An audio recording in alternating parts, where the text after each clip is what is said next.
All of our productions at GCTV are sponsored in part by Bay State Health, providing the care you and your family need when you need it close to home. Visit them online at baystatehealth.org.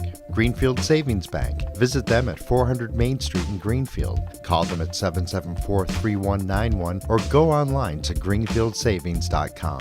Greenfield Community College, providing access and excellence in higher education in the Pioneer Valley. Visit them at gcc.mass.edu.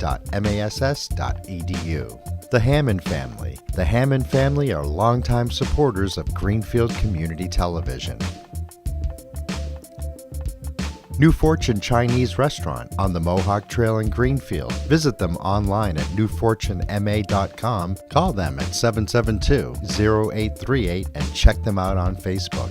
Real Cleaning Services, cleaning Hampshire and Franklin County since 1972. We don't cut corners, we clean them. Check them out online at realclean.com. Call them at 413-422-1143. People's United Bank, located at 45 Federal Street in Greenfield. You can call them at 774-3713 or visit them online at peoples.com. The Solar Store of Greenfield, replacing fossil fuels and nuclear power one home at a time. Visit them at 23 Fisk Ave. Call them at 413-772-3122 or visit them online at solarstoreofgreenfield.com. Thank you to our sponsors for supporting all of GCTV's productions.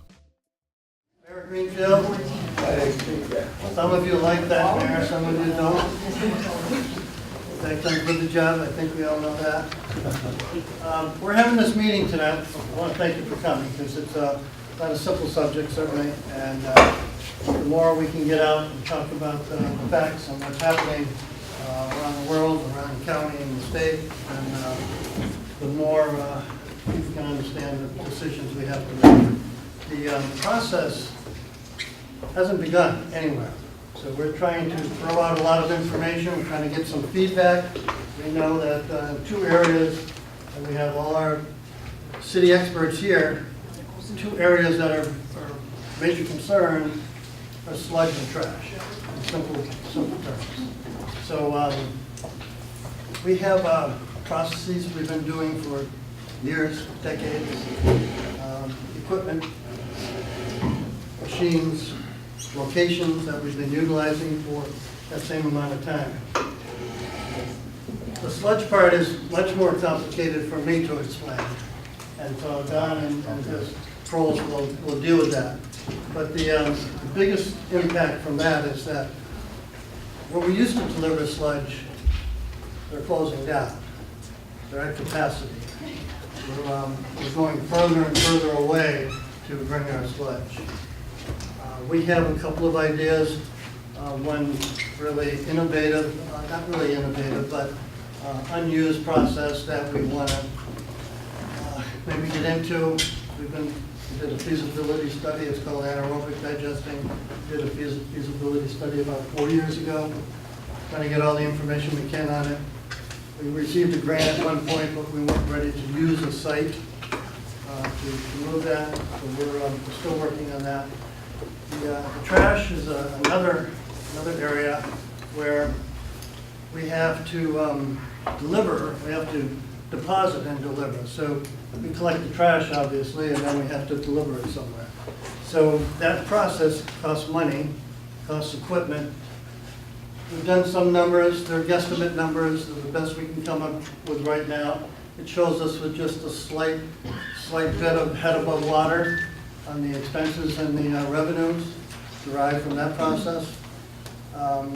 But it's going to take a huge investment, somewhere between $4 and $5 million to maintain operation of that trash and disposal. So Don will get into that. This is one in a series of informational gatherings we'll have.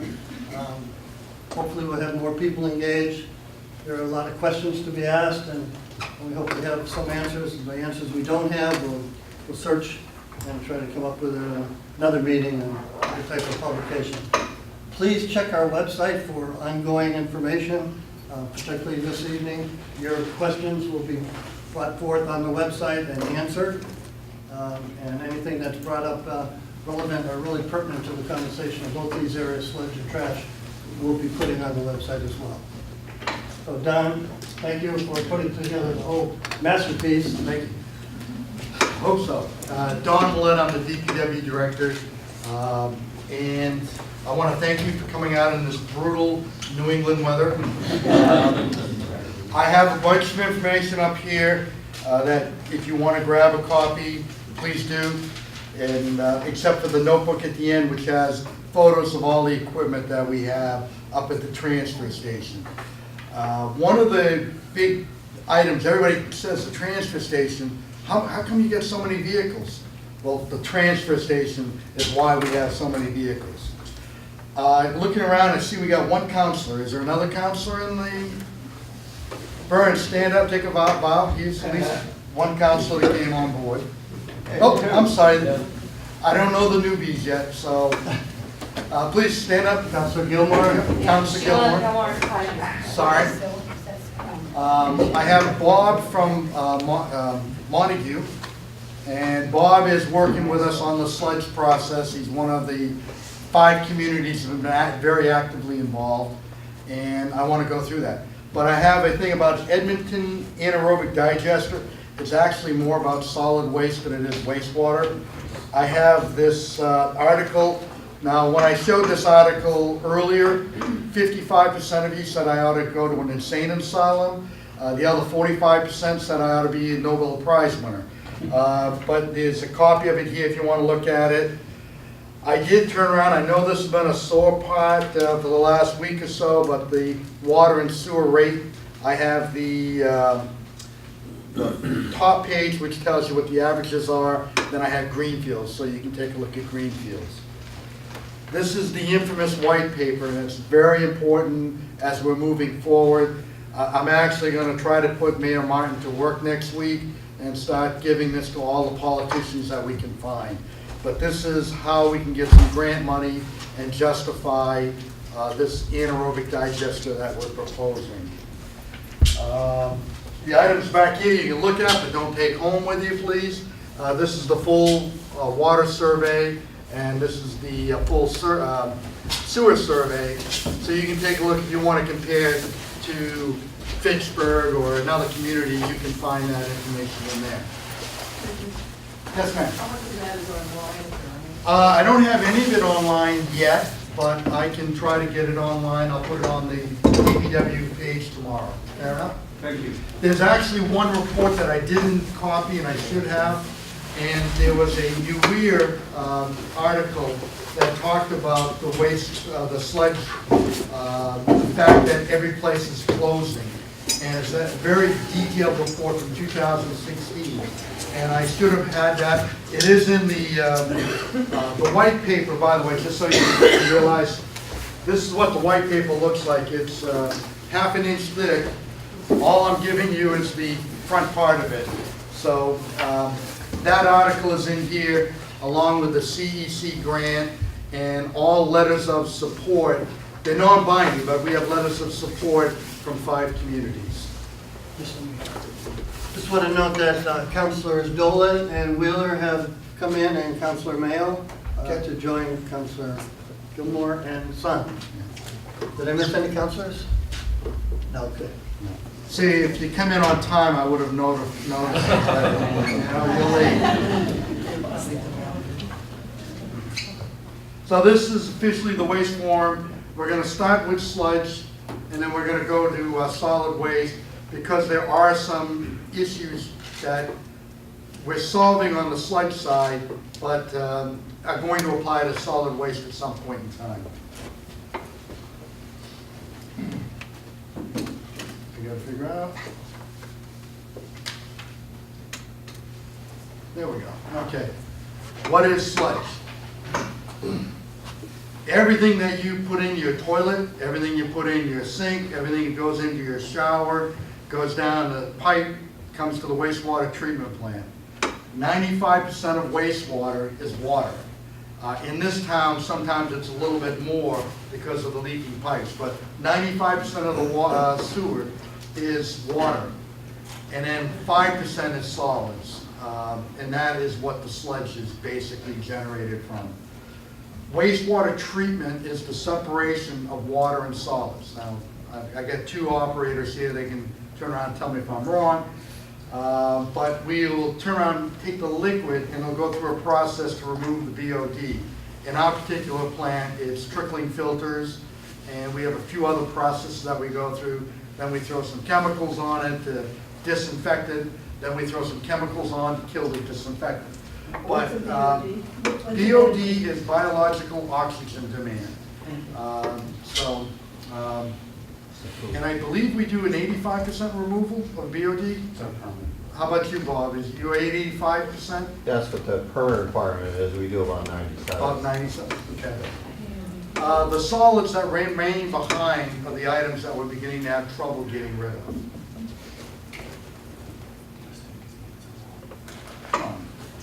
You're so good. More. Options for disposal. 25 years ago, it wasn't a problem. You just drove up to your landfill, you dumped it in the landfill, and you covered it with some dirt. We then went into, we closed the landfill, we went into incineration. Those places are closing a lot. Anaerobic digestion is another solution. And then composting. Those are really the key ways of getting rid of sludge. If you go back 50 years ago, it was a straight pipe into the Green River and the Connecticut River. We don't do it that way anymore. This is the town of Greenfield sludge disposal history. You actually had an anaerobic digester at the wastewater treatment plant back in 1974. It was a small one. From what I understand, it wasn't all that efficient, but when you did a bunch of upgrades, it got eliminated, it got taken out. Landfill disposal ended 1996, therefore, somewhere in that time frame. What we've been seeing over the last couple of years, 2015, it cost us $180,000 to get rid of the sludge. 2016, it went up to $220,000. That was an 18% increase. 2017, it went up to $320,000. That was a 31% increase. And this year, it's going to be $400,000 by the time we get done. And that's another 20% increase. Obviously, we can't continue doing it this way. Excuse me, could you elaborate on why in almost like 3 or 4 years there is such a huge increase? What's the... Next slide. Okay. This is what's happening. Westward, Warwick, Rhode Island, 2010. A flood wiped out their compost operation. It's closed permanently. They don't use it anymore. Dover, New Hampshire closed their composting site. They don't use it anymore. Fitchburg, 2012, closed their incinerators. We actually used to take loads to Fitchburg. They closed. 2013, Moortown, Vermont closed its landfill. Plymouth, Maine reduced its volume due to odors and NNON. That's notice of non-compliance. April 16th, Montague closed its process. And we used to take our sludge to Montague. Berry, Mass, landfill closed. Glen Falls, New York is closing. Many more are closing or closed. Town of Greenfield actually closed in 1996, so we started the trend back then. There are limited facilities that can handle sludge, and they've been closing or reducing the volume that they can treat. Currently, we're hauling all the way to Cranston, Rhode Island, which is 108 miles one way, Lowell, Mass, and Blackstone, Mass. Too far and too costly. Does that answer your question? How far is Lowell, Mass. and Blackstone, Mass. from here? I think, if I remember correctly, Blackstone was 96, and Lowell, it's got to be at least 80 or 90. It was 79 miles. 79? Something like that, yeah. Call me a liar for 1 mile. All right.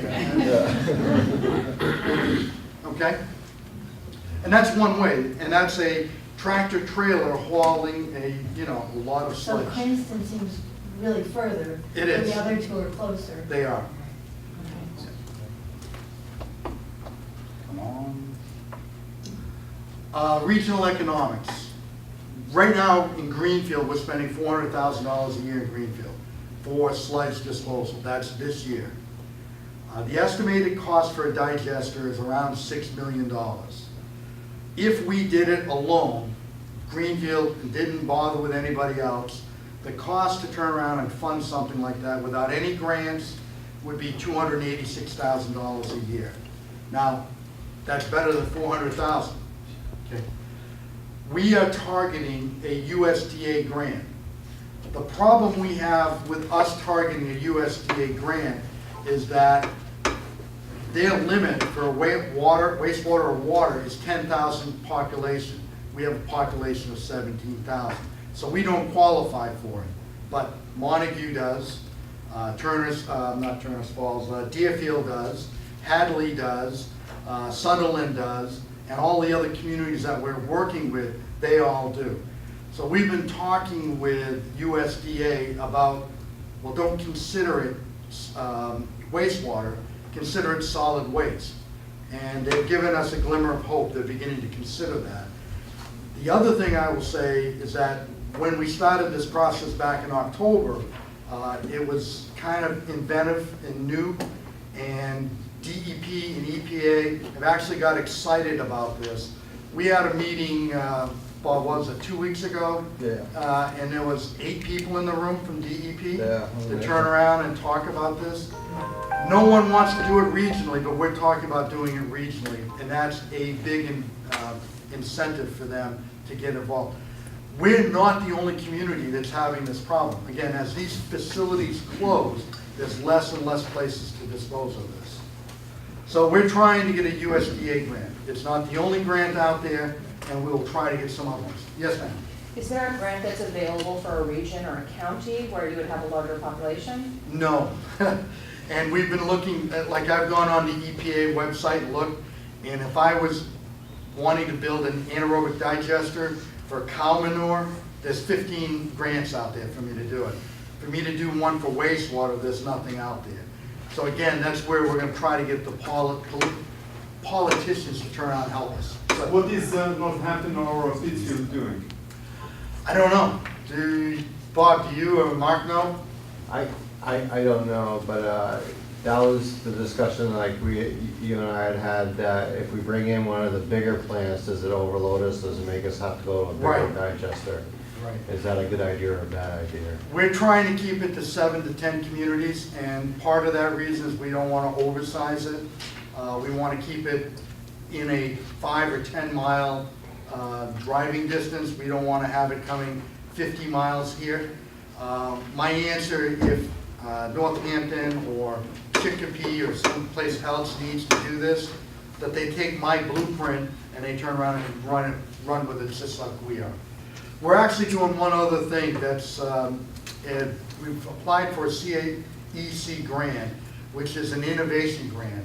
And there's actually 2 innovations in our proposal. One is the regional proposal, and the other one is Professor Parks at the University of Mass has been working with anaerobic digested sludge and aerobic digested sludge, and he's been mixing them together. And by doing that, he's been able to reduce the time that the stuff has to stay in the tank. Right now, it's 28 to 35 days. He thinks he can get it down to, I don't know, 15 to 18 days, something like that. And part of this grant application we've already applied for is to do a feasibility study for the regionalization part of it, and to turn around and do a pilot study for the sludge. And that's going to be hosted by Montague. So Hey, when Doc. you- Go ahead, man.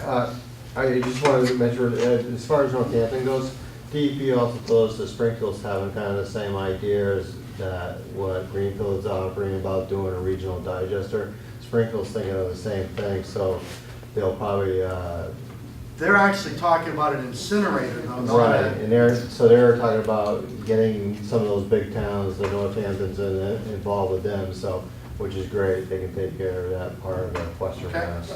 Can I just Sorry. add, they actually, I'm Jan Mean from the Solid Waste District, and my office actually handles the sludge hauling contract of the town, that both towns, all the towns are using.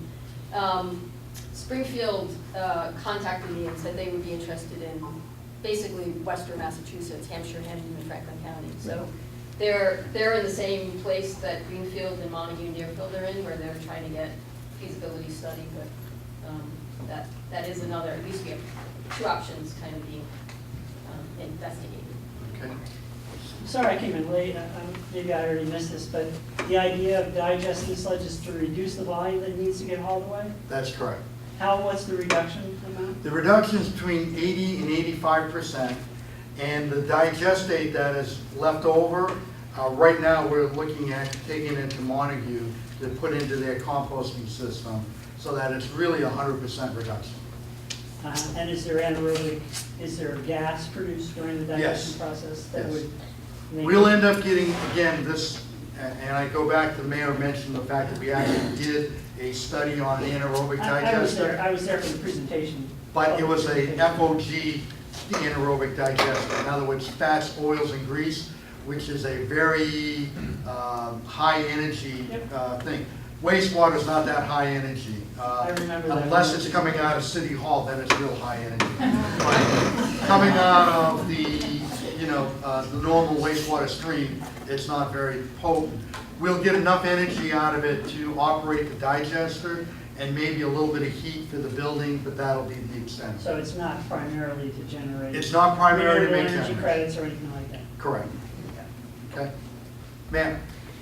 So when you're saying a 35% grant, is that 35% of the 6 million? That's Or- correct. Okay, so what would be left over would be the 3.9 million? Yep. And this idea of the incinerator, doesn't that release toxins into our environment? We're not doing an incinerator. Oh, no, but this woman here was mentioning that there was a second option for Greenfield Right, to but be involved in this. part of the reason that there's limited disposal capacity is EPA passed a law a few years back that requires advanced scrubbers, so they're pulling out all, for sludge incinerators to pull out mercury and other compounds.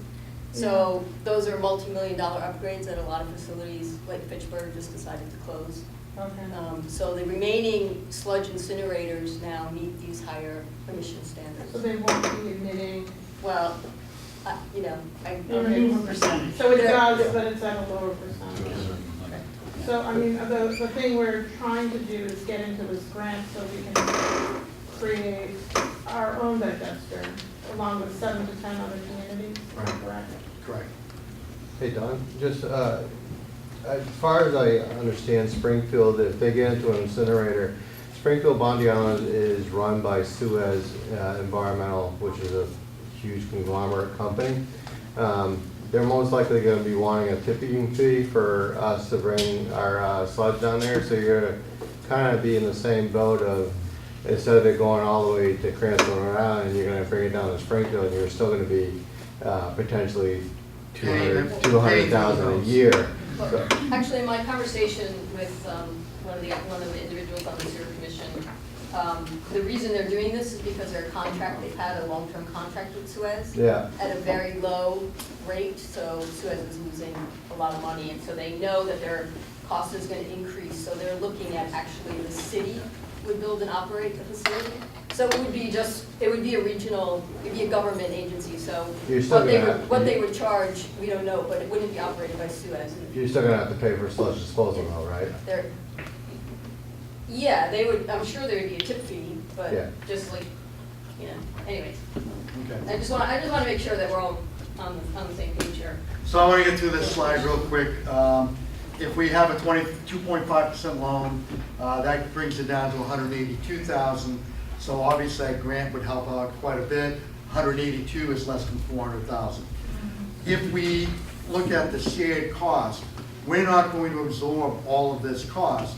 If we've got 5 other communities that have some material that they're bringing to us, again, we'll be splitting the cost up by volume or by the solids that we have.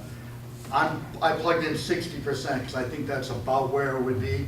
So 60% of the cost would be borne by Greenfield. That knocks it down to $109,000 a year. I need to get a pay raise on this, okay?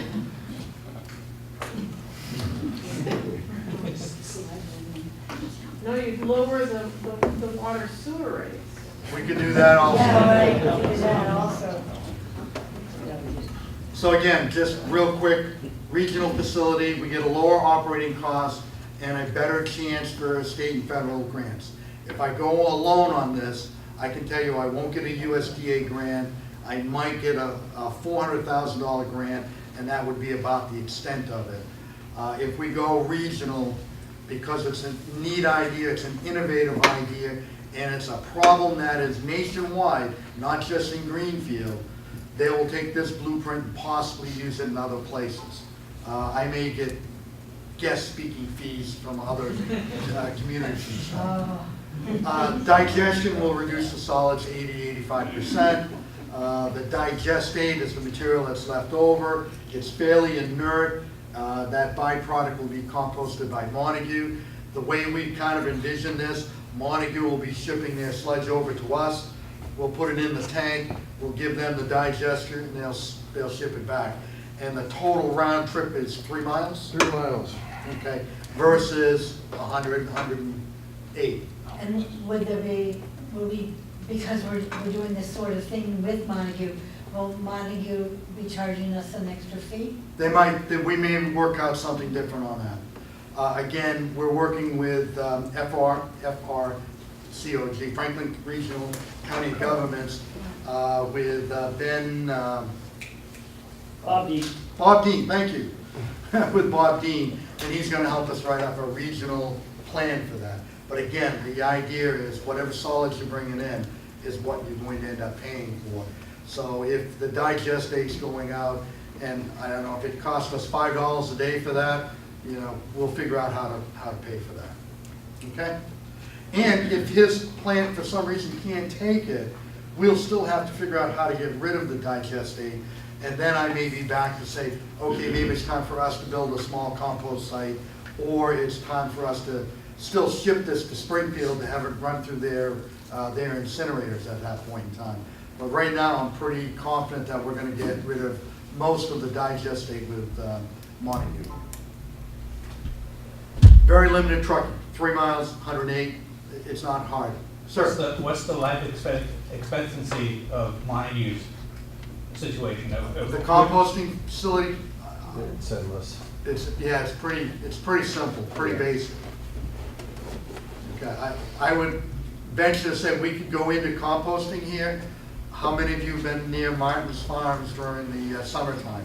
Well, it's worse than, with sewer, it's actually a worse smell. And so we'd have to build a building with negative vacuum on it, and it would still have an odor to it. So it's problematic. Is there a lifespan for a digester? Clinton's been operating 35 years, Yeah. 40 years, something like that. So I don't see that as a big problem. Does that compost produce energy? No. Compost produces heat. Yeah, that's if what I it was thinking. decomposes, but Yeah. it's not really enough to generate anything. And it is seasonal to a point. Yeah. Don, have you calculated what the operating costs would be, the annual operating and maintenance? No, we think we're gonna end up having to add an employee to do this, but that's the extent of what we're looking at right now. We haven't put a maintenance number on it, but I don't think it's gonna be very high. Again, we're essentially looking at a glorified septic tank, except it's bigger. And there's a few pumps on it. One of the vendors that we went to was in Dartmouth, and they have, the guys operated several of them, has some very neat ideas where there's nothing inside the tank, everything's outside. So in order to get the circulation, for example, he has a pump outside the tank, and he's able to pump the sewage through that, and that stirs the stuff up, and there's no moving parts on the inside. When we went to Clinton, they actually have the entire top moving up and down with a set of propellers on the inside. I can just see that messing up, and then all of the other things I have to do. So we are trying to keep it simple. Minor operating costs and some energy conversion. Again, don't expect us to light up all of Greenfield with this, but we will turn around and get enough energy, we think, to operate the treatment plant or parts of the treatment plant. Participating communities, Montague, Hadley, Sunderland, Deerfield, and Greenfield. We've had 3 meetings so far. I've gone and spoken at all of the communities except for Hadley, and talked with their leadership. We have letters from each one of these communities saying that they are in fact on board. We would like to invite, we have invited Hatfield, Northfield, Shelburne Falls, and Irving. At this point, they haven't gotten back to us to say they're interested. I think when they see the next rates on the sludge disposal, they might become a little bit more interested. We also have multiple other communities that dispose sludge septic here. And the reason I bring that up, again, this is part of my argument with USDA. Hey, we are a rural center here, and we service 20 or 30 towns. And hopefully that message gets through to them, and they push a little harder, and that's where the politicians will help us out as well. So you would be able to digest septic tank pumpings? Yes, we do. It would still go through our system. Again, the point Through the being, wastewater treatment system, or just directly into the anaerobic digester? no, it goes directly into our wastewater treatment system. Then it gets processed as sludge as it comes out. Again, the idea is, I'll take a community, Berniston. You know, we take sludge from Berniston that comes in, our septic from Berniston. Right. From the USDA, Berniston meets their qualifications. So if Berniston is coming here to do that, then Greenfield is in fact a hub that's helping all of these other communities. So we're trying to work that grant angle. And USDA is the best grant that we can get. And like I said, the window's cracked open. They came back and said, we think we can do this under solid waste. And again, I'll be talking with Jennifer in a couple of days. Mayor. Just to, we've already had some conversations with Congressman McGovern. And because Greenfield is ineligible for USDA, but all the other communities are, we've suggested 2 options that the congressman can work with the feds, with USDA. One is to get a waiver for Greenfield. In the past, we've had waivers from USDA for different types of projects, municipal buildings, housing, where we wouldn't qualify, but with a waiver we qualify. With this, it's slightly different, so if we can get that waiver, that's a shortcut. Or have all the other communities be the lead applicant with Greenfield as the regional center, and so that we would be engulfed by the eligible communities, and for the purpose of helping all the rural communities. He seemed, he and Keith, his aide, seemed amenable to that, and although we haven't heard back from him, I'm sure there's a lot of work to do in DC, so he'll be getting back to us. And what's the life of this digester? Again, the one in Clinton is 35 years old. I would imagine we'll get 50 years out of it. And what is the maintenance on it? Again, it's simply a tank, so occasionally we may have to paint it. There'll be some pumps that we have to replace now and then. I don't see this as a huge increase in our labor force on that. Who will be cited? Well, again, if you look at the next slide, this is going to lower and stabilize cost of sludge. As you can see, it's going up astronomical. It will require some land. Now, we have 4 options for it. We can try to site it at the current wastewater treatment plant. The problem with siting it at the wastewater treatment plant is that it's in the 100-year floodplain. Now, we can get over that, but it's difficult. We have property that we own on the golf course that's no longer a golf course. We could turn around and utilize and set it up there. We could also, the FRTA, and this has always been the plan, is when that site became available, that we would site an anaerobic digester there, and that would be probably our #1 choice. And then the other choice is at the landfill. The landfill has a leachate pipe that is 10 inches in diameter, and we've been checking it regularly, and we're getting less than 1 inch of flow coming out of the landfill now, realizing landfill's been closed 20 years or 30 years. So the leachate coming out is very minimal. We could easily do the digester up there, then the liquid could come out and get to the treatment plant through that pipe. We eliminate hauling, we control our own destiny. Springfield sounds great, but I'm going to say it's gonna take them 4 or 5 years to get permitted. It's gonna take a couple of years to get constructed. We're probably talking 7 years, and even Springfield is an hour commute, so I'd rather not do that with a tractor trailer full of sludge if we can. If you get your grant, how soon would this happen in Greenfield? I got a very aggressive schedule, and I don't think it'll happen, but my hope is that we can do design this fall, and that we can start construction next spring. Next spring? Next spring, a year from now. And how long would that take to construct it? My guess, it would be 6 months, if that. Again, it's just a huge tank. I know the water tank that I did in air was 2 months, and it's probably gonna be about the same size, and all of the other small things that go with it, 2 months, 4 months, somewhere in that time. What's the capacity now? We don't know yet. We haven't gotten to design. We still don't have an end number on the communities.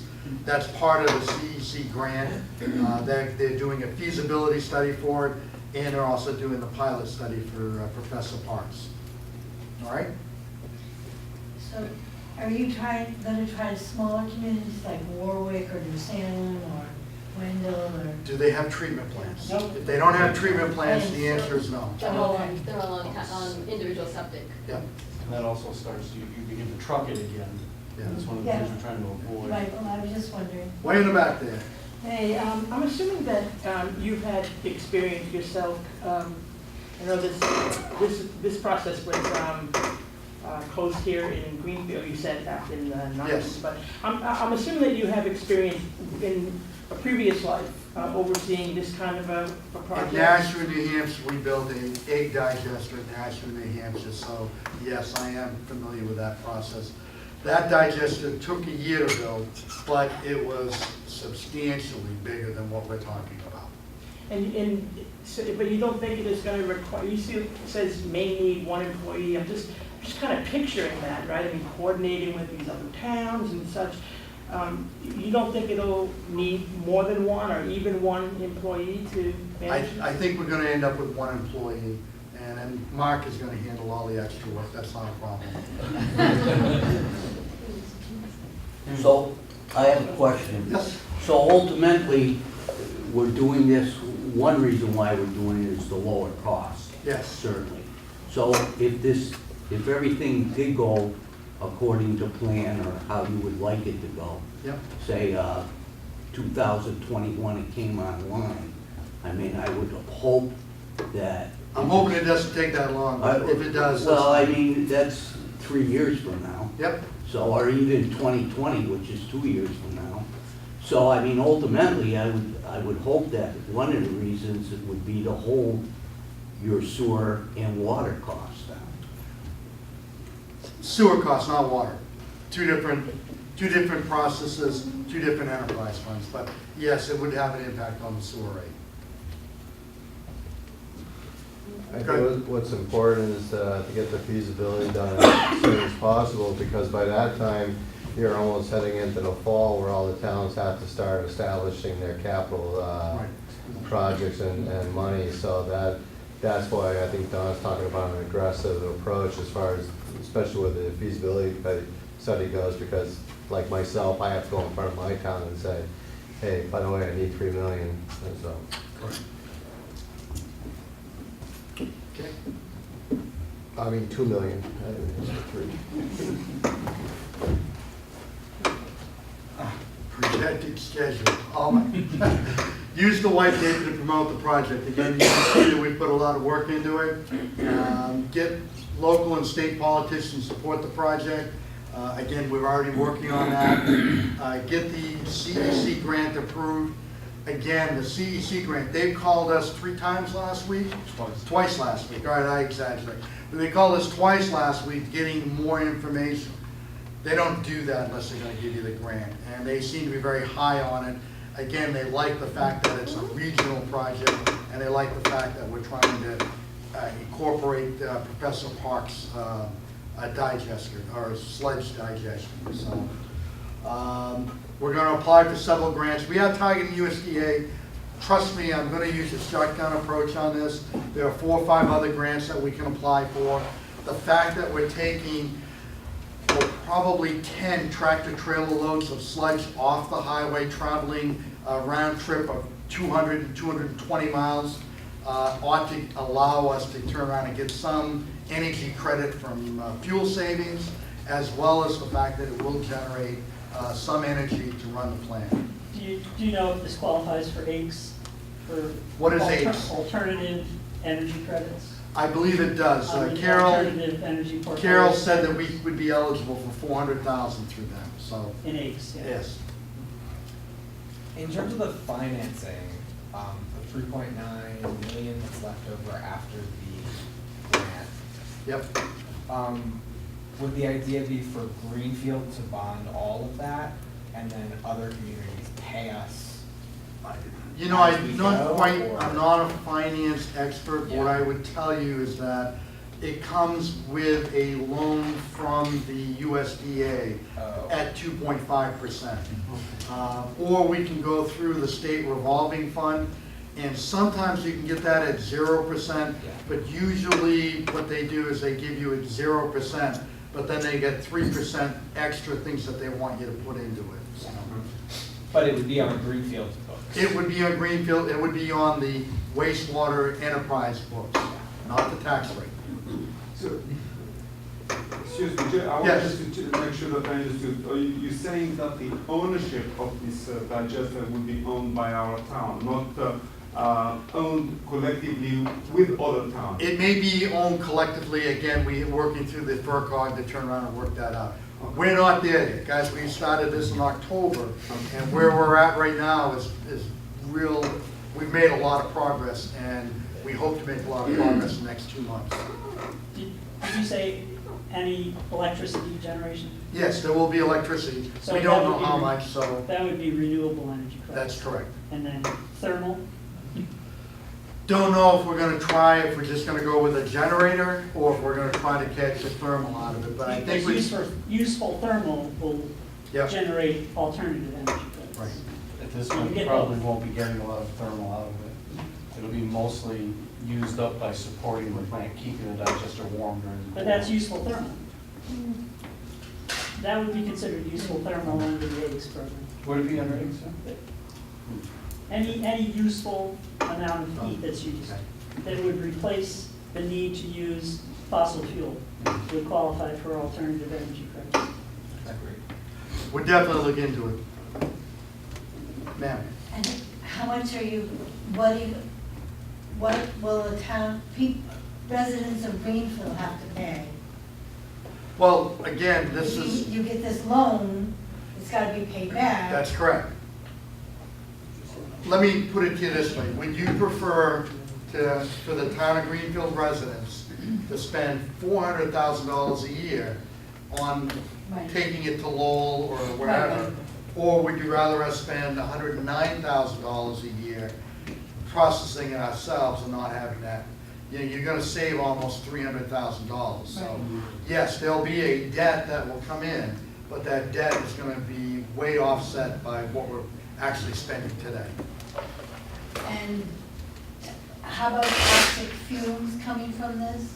There should be no fumes out of the anaerobic digester. We will burn the methane through the generator. It should all be enclosed. Again, the 2 that we went to, there's no odor at all. Even the one down in Deerfield was fine. We were there about a week and a half ago. What does SRF stand for? State Revolving Fund. Yeah, states, not sewage. State Revolving Fund. Okay? Furman. All I know is if this goes through and there's savings, I pay taxes too, and even though I'm town councilor, I'd rather pay less taxes through this than because if I could save $200,000 or so, boy, I'd love that. And or 300, because what that does it gives us as a town other places to, if we need to spend it, it's there for us to spend. Rather, you know, right now, our hands are pretty much tied with what the finances are. And so anywhere we can help you people, we're more than happy to. And I only been doing it for 2 years, and it's good to get to know, everybody get to know what's happening with the town as far as finances go. Sir? And just to clarify, the $400,000 we're currently paying for trucking is part of the sewer rate. It is. So any savings, well, there's gonna be no impact on the tax rate, the property tax. That's correct. It's It's all wastewater gonna account. be a variation in what people are paying in the Correct. sewer rate. So any savings And is. in the month of March, it's something I put in a couple months ago, but in the month of March, we're coming before you, or I'm coming before you. And Poet Seed is one of the items that we're gonna ask for an additional $10,000 for. We're asking for an additional $80,000 be allocated towards the disposal of sludge. And we're asking for some, I can't remember the amount, I think it was 20,000 for wood chips for the playgrounds, so. Speaking of sewer rates, I just want people to understand, Montague, when they stopped doing the Montague process and they weren't taking in the sludge loads anymore, we lost our revenue starting this year. And so then we have to start shipping our sludge out at approximately 300,000. So you're talking for us approximately a $600,000, $700,000 swing for us. So the 10% increase that you guys have in your sewer rate is not even close to what Montague is going to have for a sewer increase this year. So you know, doing this project for Greenfield and for Montague is going to really help out the taxpayers. He paid you how much to say? No, trust me, I've had more budget meetings in the last 2 weeks than you can shake a stick at. So again, we're hoping to get into design this fall and constructing next year. And I will be the first to tell you that's extremely aggressive. It probably won't happen, but at least if I put it down there, it's a carrot in front of us and the politicians, and we'll see what we can do. Questions related to sludge? Not that you haven't asked any of them. Sir? So with all your grant money, then I'm assuming what is not being granted, that you're gonna be taking loans for or whatever. Right. Is going to be coming out of your sewer enterprise funds? Yes.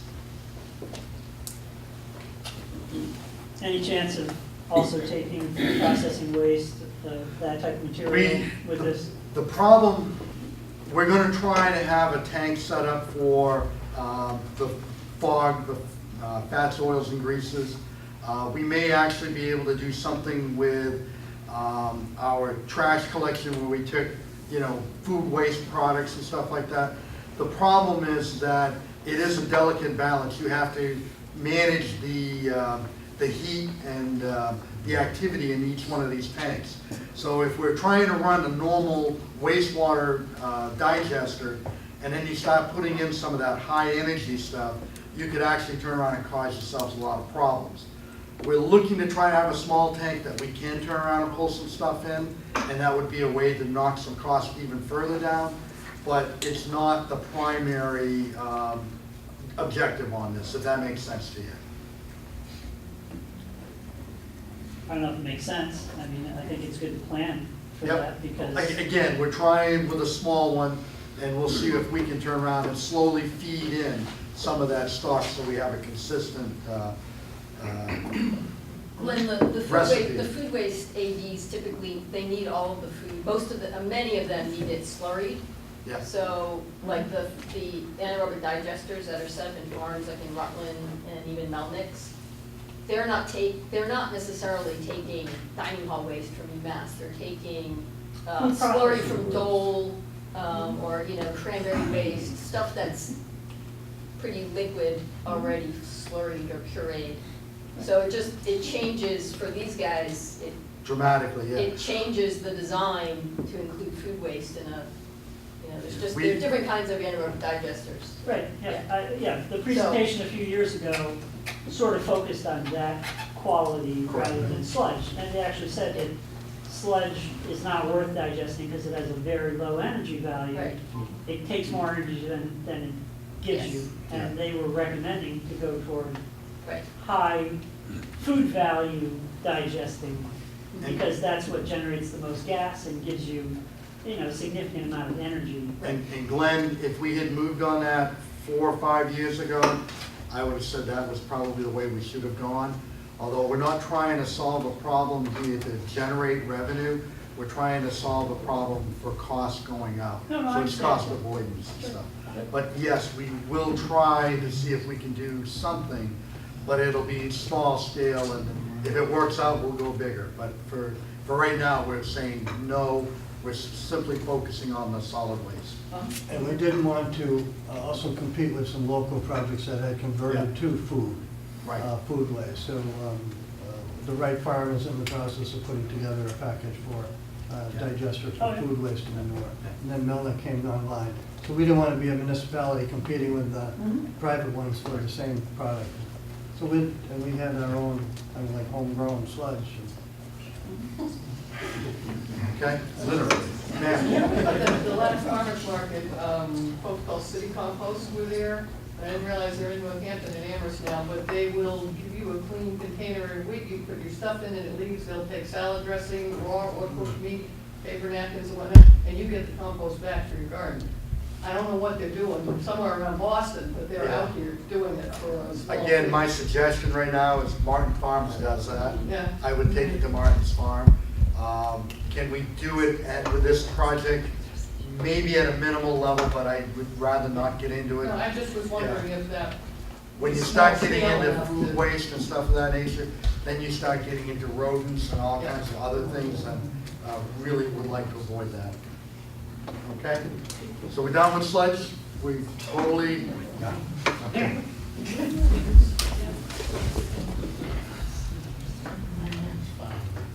Okay. I'm gonna say a couple things here that are probably gonna upset a couple people.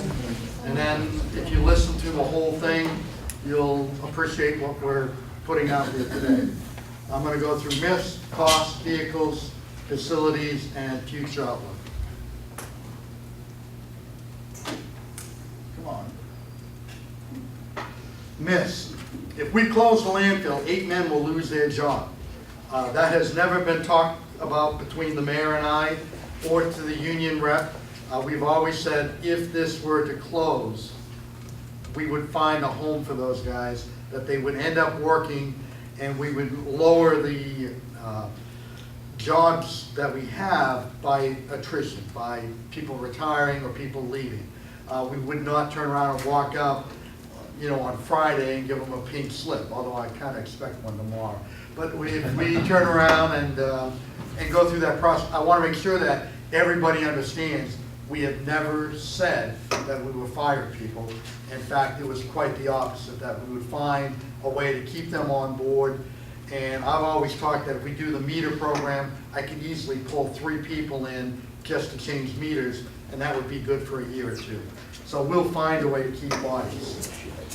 We're a good recycling city. And I hate to be the guy that says we're not, but the truth is our numbers are 44, 42, 40.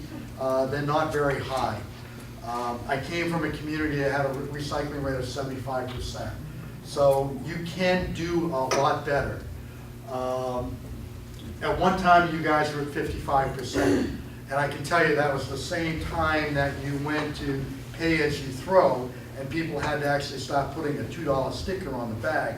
And so, well, geez, I can get this for free, I can get this for free.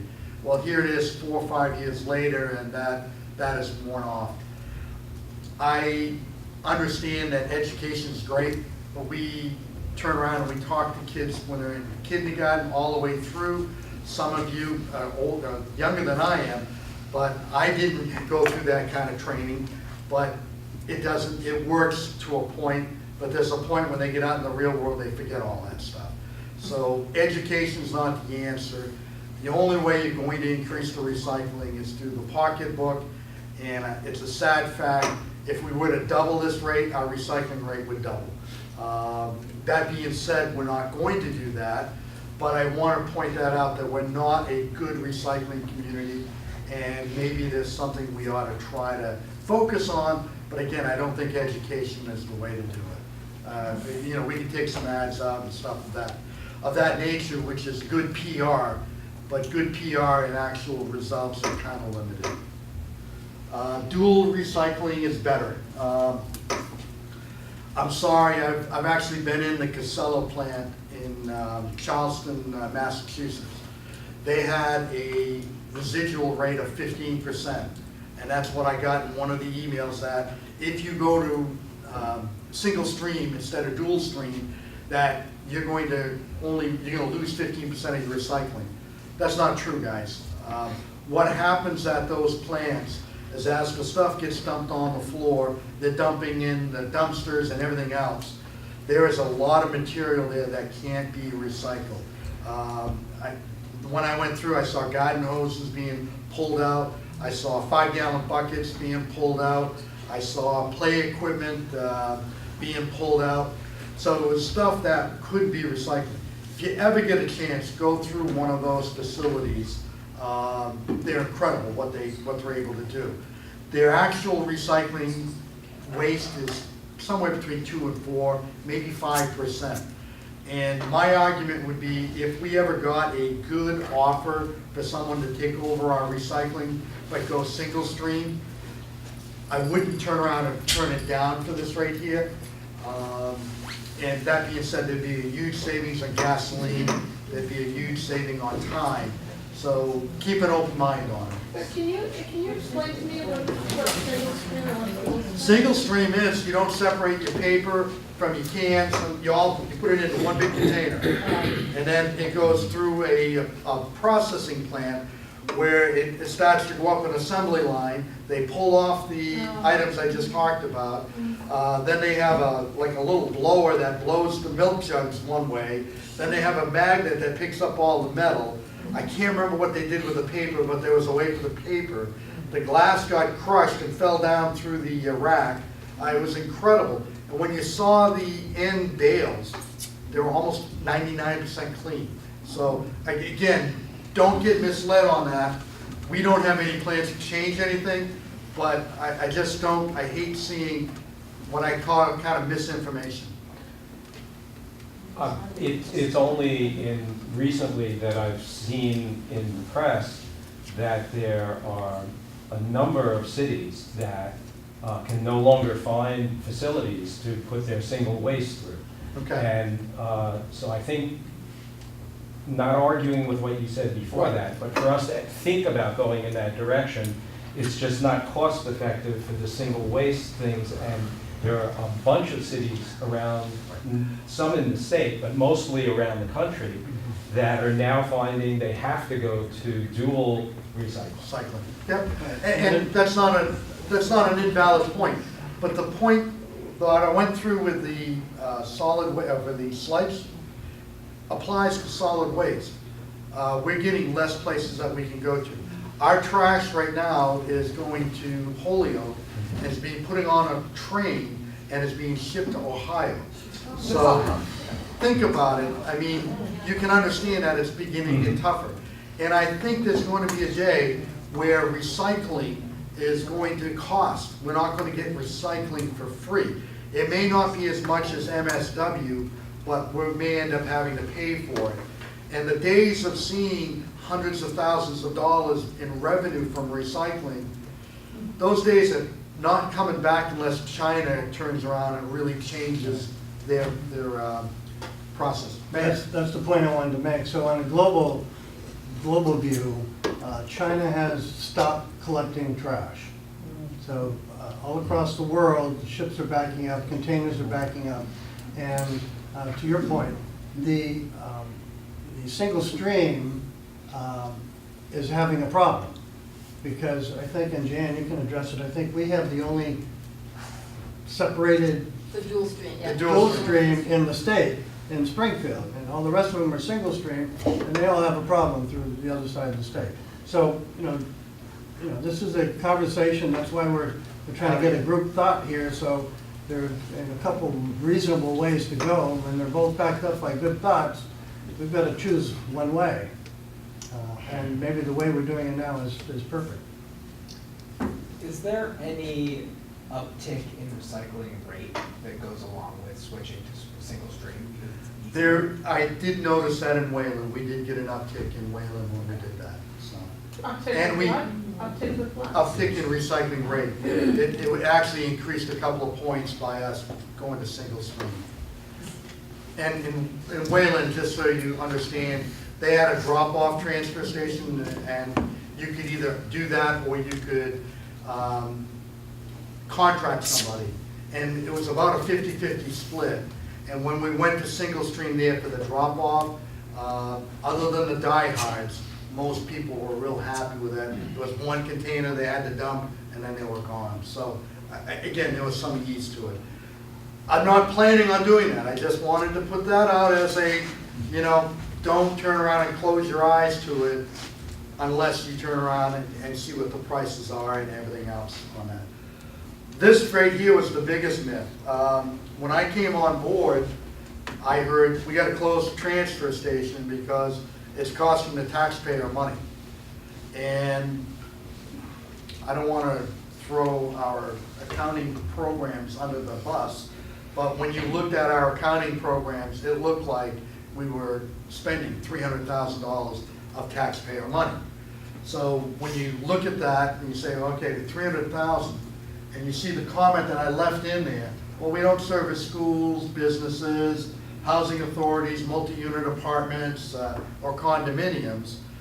Why would we tax those people to take care of your trash? You know, it doesn't make sense. Went through the numbers, Elizabeth went through the numbers, she came up with a great spreadsheet. We found that our total budget was $612,000 for the solid waste. We went through the revenue, and Janine can vouch for it. We looked at it, we had 3 line items on it. It was recycling, it was scrap metal, and it was the decals that we sell. And we came up with $279,000. So again, I got a budget, $619, and then I've got you know, a total revenue of $300. Well, what wasn't included in that, and again, it's part of the accounting system we have, was the pay-as-you-throw stickers that you put on the bags.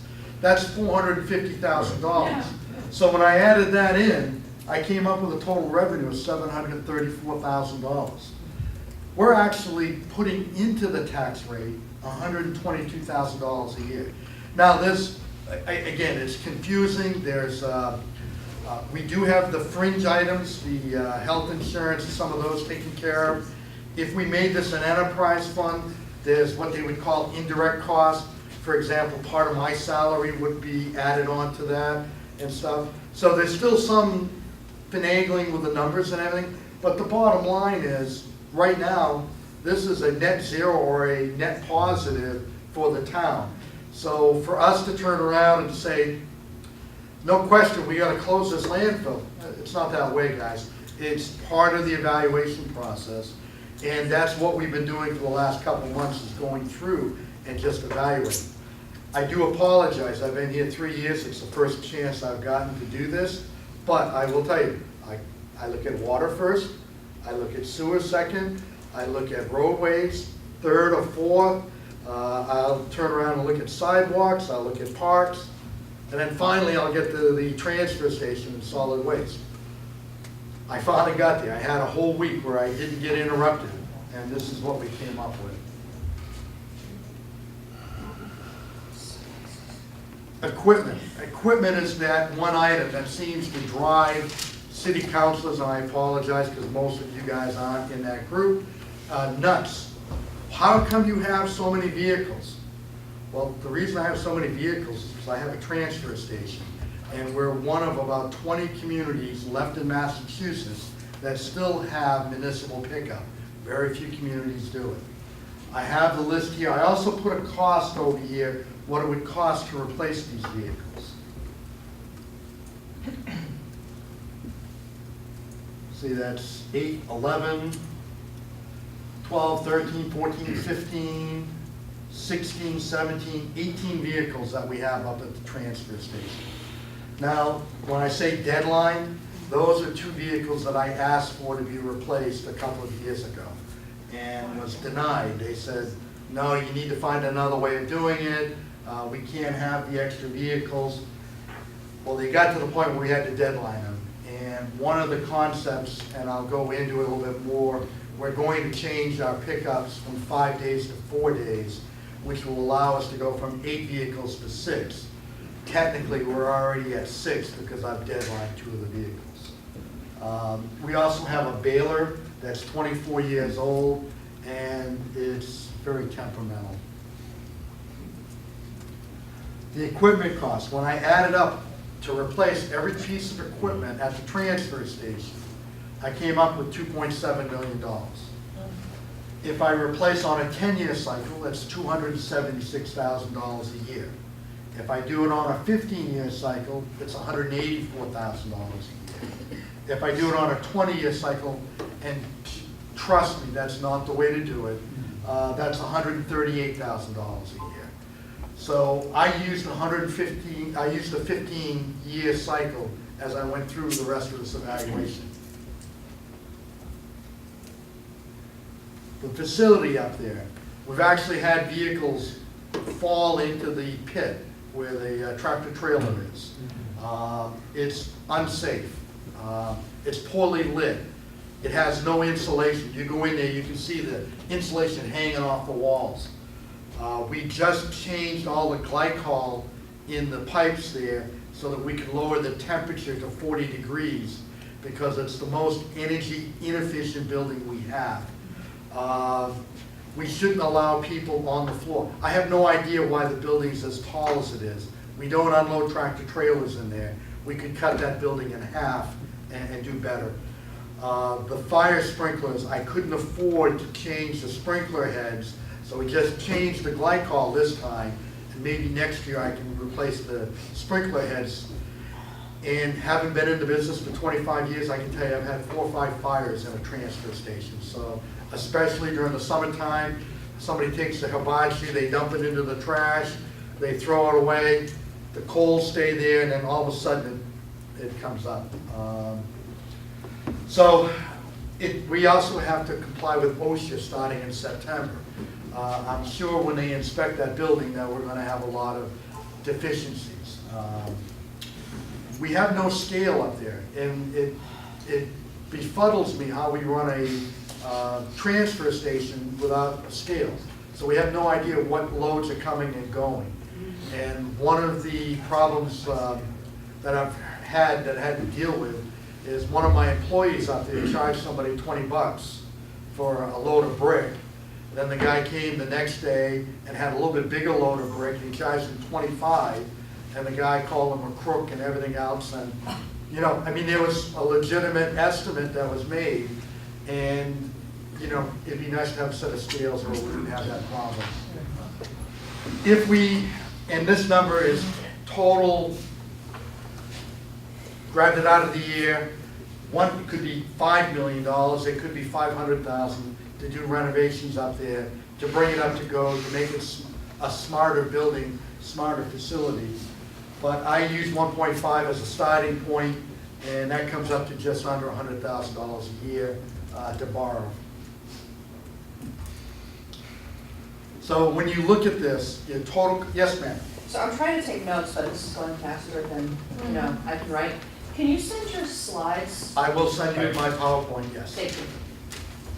Or make it available online. Yes, we'll make it available online. Janine, you got a lot of work tomorrow, all right?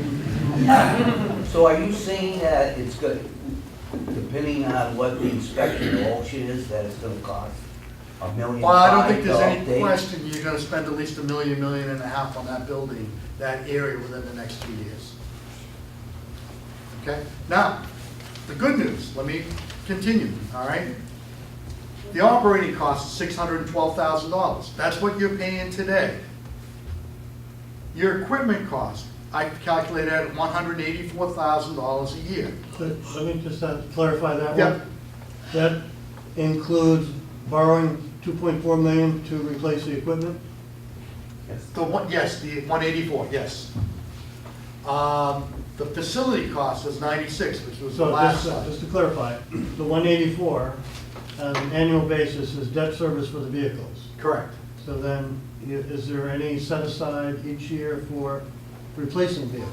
What I would recommend, Mayor, and you know as well as I do, I would recommend you set up a revolving account for vehicles for the transfer station.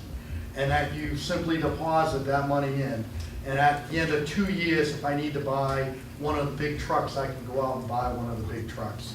If I need to buy, 1 year, I just need to buy a bucket loader, and the small skid steer, I can turn around and do that and still have money in that account.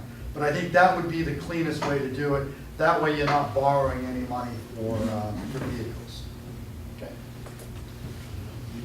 So anyway, to continue, your equipment cost, 184. Your facility cost, 96. Your total cost, just under 900,000. At 892,000 a year, we think we have, and this is one of those gray areas, but we think we have approximately 4,000 customers. My guys went out with clickers last fall, and they were counting stops, but they weren't counting duplexes and that kind of stuff. So there was 3,020 that we got on the clicker. Then we have a count of how many people visit the transfer station, and we're getting 450 to 480 people per week up there. And it was every week, it's not just, random week. So between the two, we figure we're at 4,000. We actually have, I believe it's 6,200 homes or somewhere in that neighborhood. So that seems to be right, 4,000 are in that range. When you divide the 900,000 by 400,000, you come up with the customers at $223 per year. Guys, I'm going to tell you, that is an incredible rate, and that's going to be hard for any contractor to come in here and be able to give you service for $223. Am I wrong, Shan, on that? No. Not even close. So, and now I'm going to get on my soapbox here, okay? If you're getting a heck of a great deal here, but you're doing it right, then why aren't we doing it right?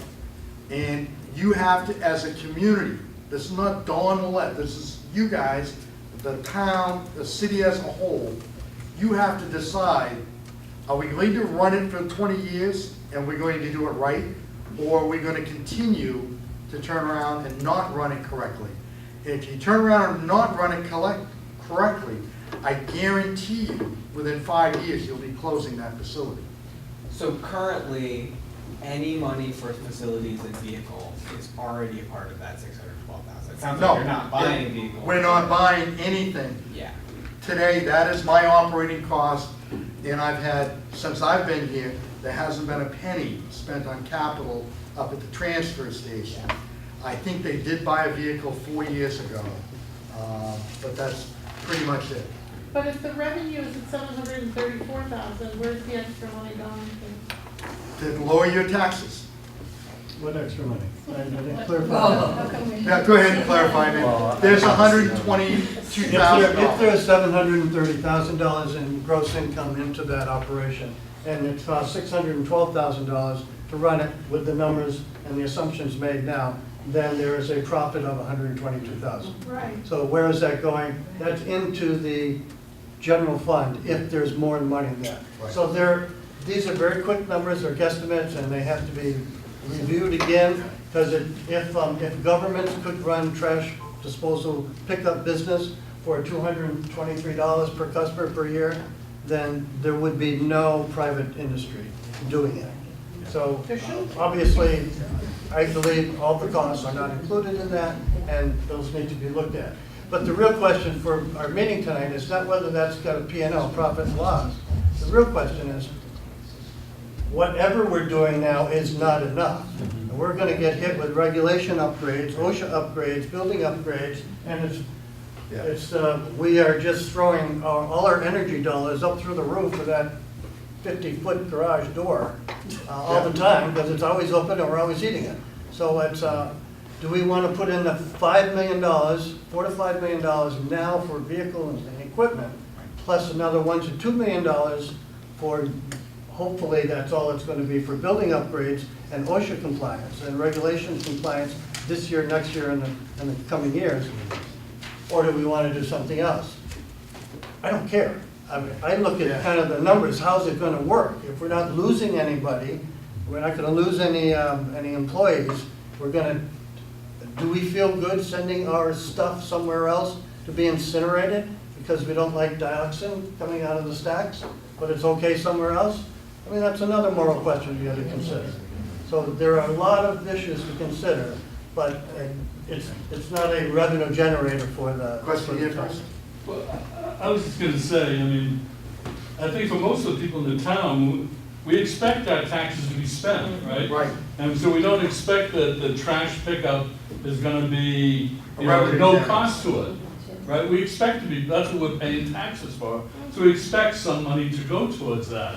So I think it's, when we hear, we're not spending as much as We should, yeah. we could, that's good news, but I don't think most town people mind paying more. In all honesty, and I gotta disagree with you a little bit, if everybody got the service, if all the businesses got the service, if all the condos and the housing units, if they all got the service and they weren't being taxed for it, I would say you're right. But as long as they're not getting the service, and I don't have the ability to pick up dumpsters yet, as long as they're not getting it, we need to be somewhat net zero. And as long as we're net zero, then there shouldn't be anything to cloud that issue up. Actually, I Council? disagree, because not every person who lives in this community has a child in the schools. Yep. And not every person in this community uses a senior center. And I think that's part of just being a community, is we just pool our resources. Okay. And tell me, Don, you buy your trash tags. Yep. Who knows who's buying, you don't need an ID to buy a trash bag. So those condominiums, those places could be using our system. They could be. What they're interested is to just put it in a place where it's gonna get picked up. Mark Hawley tells me chiefs like that all the time. I mean, and to respond to what you said though, and what you've been saying, is that we're, as far as vehicles, because I just want to speak vehicles for a minute, you've been asking for this money for the last 3 years. Correct. And people have not thought about infrastructure who were on the town council who pushed, and there's particular people I have in mind who really pushed not to have those vehicles bought. And it was short-sighted. And I think at some point, the town council has to stop being short-sighted when it comes to infrastructure of the DPW. And I'll even be real, people want to quote me, they can, and everybody in town can hate me. But I think we really should put the stickers at a much higher price, Right. because we would get much better recycling. Right. Because I know that from my neighbors. I put out one bag of garbage, there's two of us, we put out one bag of garbage. I just put it out tonight, as a matter of fact, every 2 weeks. Every 2 weeks, and sometimes the one tonight was every 3 weeks. And I have neighbors who put out 3 bags every week. And so, I'm not saying it would solve this, but I really do think it's on the back of the agreeing with what David said. We really expect good service, and for good service, you need to pay for that. And I know we don't have an unlimited budget in town, and I'm on a set income, I'm retired, etc. But we need to support the things that you're asking for. Council. I'd like to make 2 points or ask 2 questions. So it seems to me like the $5 million price tag for the. It's 2.7 for vehicles, and it was. Could you speak louder? Yeah. 2.7 for vehicles and 1.5 for facilities right now is what my estimate is, but it's probably close to 5 million. But the 2.7 for vehicles in particular is one of the things that's kind of pushing us into this privatization debate. But really what you're asking for is a few $100,000 every year to put in a fund to replace those vehicles on a regular rotating basis. Right. It's not like we would come up with 2.7 million from the tax rate. Let me go Let me go through the numbers, and I think that will answer, give you a better explanation on it. We're at 223, that's a fantastic rate. I'm asking, with that 223, I'm actually asking you to go ahead and put that money in. So the delta between what we're raising right now and what I think the cost is going to be, the delta is like $200,000. How do we make that up? Well, you're bringing in $450 on your bag fees, and and Jan, again, this is one where you can step in. At $1.25 and $2, you have to be the lowest in the valley, or very close to it. If you simply added 25 cents a bag this year and 25 cents 2 years from now, that wipes out that $200,000 difference. Can I answer that question? The Yes. average in the county, most towns are like pay-as-you-throw in Franklin County, and the average is actually $2 a bag. There's still a couple of towns like Wendell that are $1.50, but $2 is the average. Montague went to $3 a bag, and they actually lost, and I kind of anticipated this. The higher you go doesn't mean that people will necessarily recycle more. It means they'll find the nearest supermarket dumpster and put their trash in. So there is a fine line between too high, where the town of Montague actually lost trash revenue because it. Was that for a large bag or a small bag? $3 for them, they only have large bags. Okay. But anyway, so your average right now, not to say you can't raise it, that's your decision, but you're in line with the county. Go ahead. If everybody saw some of the vehicles, which I have the last 2 years, they'd want some of them replaced. Yeah. Some of them are so, not only the trash vehicles, but the trucks that plow the snow and do other things. Some of them are so run down and should have been replaced years ago. And to try to meet the, 223, I wouldn't mind paying another $1, for a trash bag. Again, I don't think you need to go anywhere near that. No, I'm just saying, it's just, the vehicles need replaced one at a Go ahead, time. we'll come around this way. So you picked up 3,020 households trash. We think it's closer to 4,000 because there are duplexes and stuff like that. My guys did stops, they didn't do. I thought you said that what was counted on that balance On the clickers. was at the transfer station, people bringing in trash. That was Then the they brought in, 4,000. at the transfer stations, $450 a week. So that's not included in the 4,000. That's not included in the 30/20. How many households per day are your vehicles able to service? We seem to get 2 vehicles out, and the 2 vehicles can pick up 350 residents at a time. Per day, so Per day. per route, 300? Yeah, 700 per day. 700 per day. But it's 350 per route. Correct, per truck. Your operating expenses, does that include your fuel for those vehicles? Yes. Yeah. Sir? When was the last time you increased the tax, for recycling? I think the back fees were set 5 years ago, 2005. So, they were up after that, Jim. Yeah, no, They went up probably 2 years after that.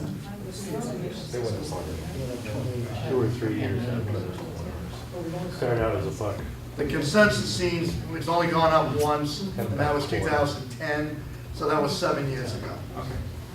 Sir? Just quick, when you talk about the revenues, are you including the money that we take in at the transfer station? Yes. Also? Yeah. Way back there. So that, all your figures you have a solid waste budget then? Yes. Okay. And you're figuring that right now it's, with the way things are going, it's $227 per household? Correct, $223 per household. So I can sit here and actually tell you that if you were talking about going up a quarter more a bag, Yep. or 50 cents more a bag to help cover vehicle costs in town, I cannot believe that there's a resident in this town that would balk a whole lot at it. I know 2, but I can't. And the other, certainly the other option is, because I'm a resident in town, and I don't use your curbside pickup. Yeah. All right? I go to the transfer station myself. I find it actually cheaper to transport my own rubbish and recycling than to have someone stop at my house. But not everybody has a vehicle. I understand that, but people do also have that option. Not everyone does, but some people do. Don't you have to deliver it in a bag? From a global standpoint, guys, general comments, I know everybody wants to get home and watch the Olympics. The expected tipping fees, expected to increase. This last contract went from 56 to 73. Our contract is good until July 1st of next year. When we get our new contract, I would expect $75 to $80 a ton, so. What is the tipping fee? Yeah. That's the tonnage that we take from, when you drop your stuff off, we put it in a truck, we take it to the transfer station. It then goes into a tractor trailer and gets hauled to now Holyoke. There they weigh it. When they get done weighing it, they turn around and send us a bill. That's called the tipping fee. So it's so much per ton. Right now it's $73 per ton. And I expect it to go to 80, to be honest with you, in the next year. How many tons per day is the transfer station permanent for? I don't know. I'd have to look that up. So is that the increase in tipping fees kind of included in your estimate, or is that something that would be? That will be something that'll happen in 2 years, or a year and a half. A year and a half. Yeah.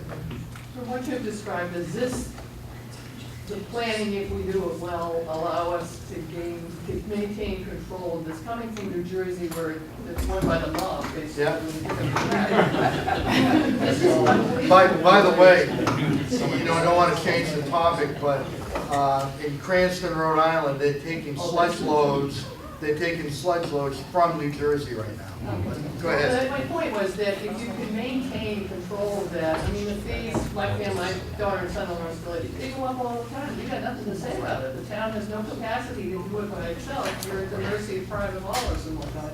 So it seems like $223, yeah, I want to fix it, is extremely reasonable.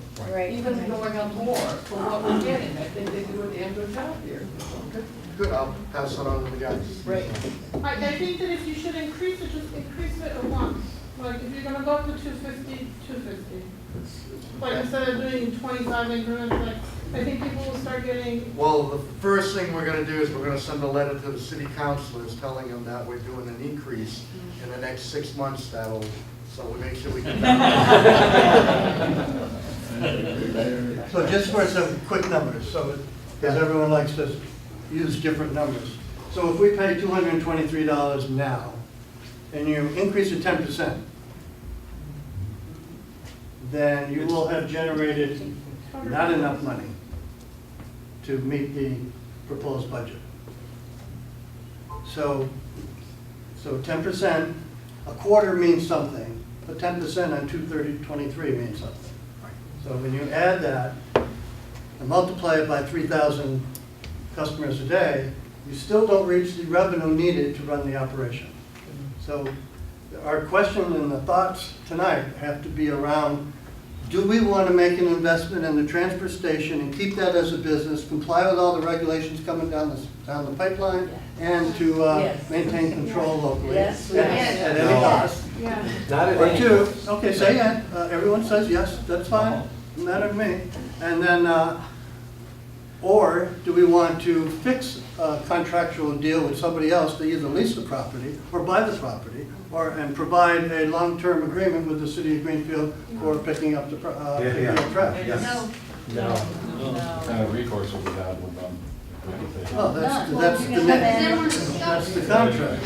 And they can raise Have control they over the can raise it contract. whatever they want. But if we're gonna do the digester, then why are we gonna talk? Two different programs. Oh, okay, right. But- One you flush down your toilet, one you put in the garbage. You said that there's about 122,000 revenue left over every. That's what the numbers say right now, yes. Okay. What happens to that, why is that money going back into the DPW? It does in a roundabout way, I guess. It goes into the tax. Yeah, the only problem Goes into the is, Joe, general Don, fund, that the you got department, 10 people extra in there funds grabbing go to the that general fund. 122,000. But let me say, for that particular number you're talking about, 122,000, we're using 450,000. What's it called? 450,000 in revenue generated from the ticket sales? Ticket sales? That doesn't happen every year. Why? Because people don't use their stickers every year. You get some sticker purchases last more than a year. So that 450 isn't always there. Matter of fact, it was down to 295 2 years ago. So it was 295,000 2 years ago. 450 is the number down. And I haven't looked at the history, to be honest with you. I've looked at it Well, I have, last year, and this year. we're not always gonna have that big gap of looking like we're making 122,000 a year. Sir? But I guess I disagree a little. When I looked at the history, it looked like it was fairly consistent. There wasn't up and down over it, but if you looked at what the transfer station was taking in and what we got from sticker sales, it seemed to me to be fairly consistent. So I think we gotta look at that total revenue. And I would just want to say that when we're talking about, long-term, what we want to do, that there's going to be increased costs because dumps are closing, right? There's going to be increased fees. But if you privatize this, those fees will still go up because the people hauling away the stuff have to deal with the same problem, right? And what it means is we're going to pay them 10% profit in order to haul our stuff away, right? So I think we need to know there's going to be increased costs. Now, I will give you the argument for privatizing, okay? The argument for privatizing, they can move a lot quicker than we can. They may have landfills that we can't get access to, that they can get a better tipping fee. They will turn around and buy trucks that are fully automated where they don't get out of the vehicle. They'll buy the totes and you'll put everything into a tote and it'll get picked up that way. So all of that is something that may or may not make it more lucrative to go to a private vendor. However, right now, the numbers don't show that. Did you mention that the transfer station might be a possible location for the digester? Yes. Going back, so would privatizing that aspect of the town and having that parcel of land go to a private company, would that maybe interfere? If we did a feasibility study and the transfer station was in fact the only place that could really... No, what'll end up happening is like, we can't sell the entire landfill. We own the landfill, we own the legacy cost on it. We have a contract right now with Ty and Bond, who comes in and tests it every quarter. They pull samples, they do the report. We spend 25 grand a year for that. We maintain the filters up there. So we would never be able to get rid of them. We also own the solar panels, we're renting them or something up there. So there's certain aspects of that we couldn't get rid of. The leachate line is down near the tire dump, and that would be the location that we'd have to, so we'd simply isolate an area for that, so. Ma'am? Just a couple thoughts. Every year we have that cleanup in September. Yep. And I'm just wondering, I know it comes to the tons now of garbage that's just been thrown in our rivers, tires, whatever it is. Who picks up the cost for that? We do. You do? Yep. And then I'm thinking as prices go up, people don't want to pay the prices now. I'm wondering what's the percentage of an increase of that garbage? Just a question though, that people won't be willing to pay the price and it's going to end up in our places again. I don't think we get that many tons of material there. I think in a big picture, it's a small portion, but it is a cost that we bear. It's trash in our rivers and stuff too. Yeah. So here's the other thing. Miller's Falls and other places around, they have a once-a-year pickup. You stick whatever you want out there, and it gets taken. Some people go by, eye some of the stuff, they say, I'm taking that home. That looks like it never makes it here. But I thought, how could we possibly work something like that out for Greenfield, where people, instead of throwing it in the dump, side of the road, down somebody's farm, we could have once a year pickup, and how could we work that out so we all felt good enough for having that taken where it should go instead of where it does go? It's just a question, I've always wondered, you know, is there a way that we possibly can? Yeah. That's actually the town of Irving, so it's not the Montague side of Okay. Willis Falls.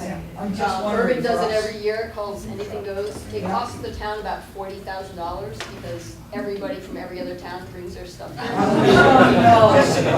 They've been doing, so, I mean, you know, I totally advocate for trying to help people get their bulky items, things that don't fit in a bag, to the proper place, but that is, yeah, it's a great idea, but they keep generating 90 tons every year forever.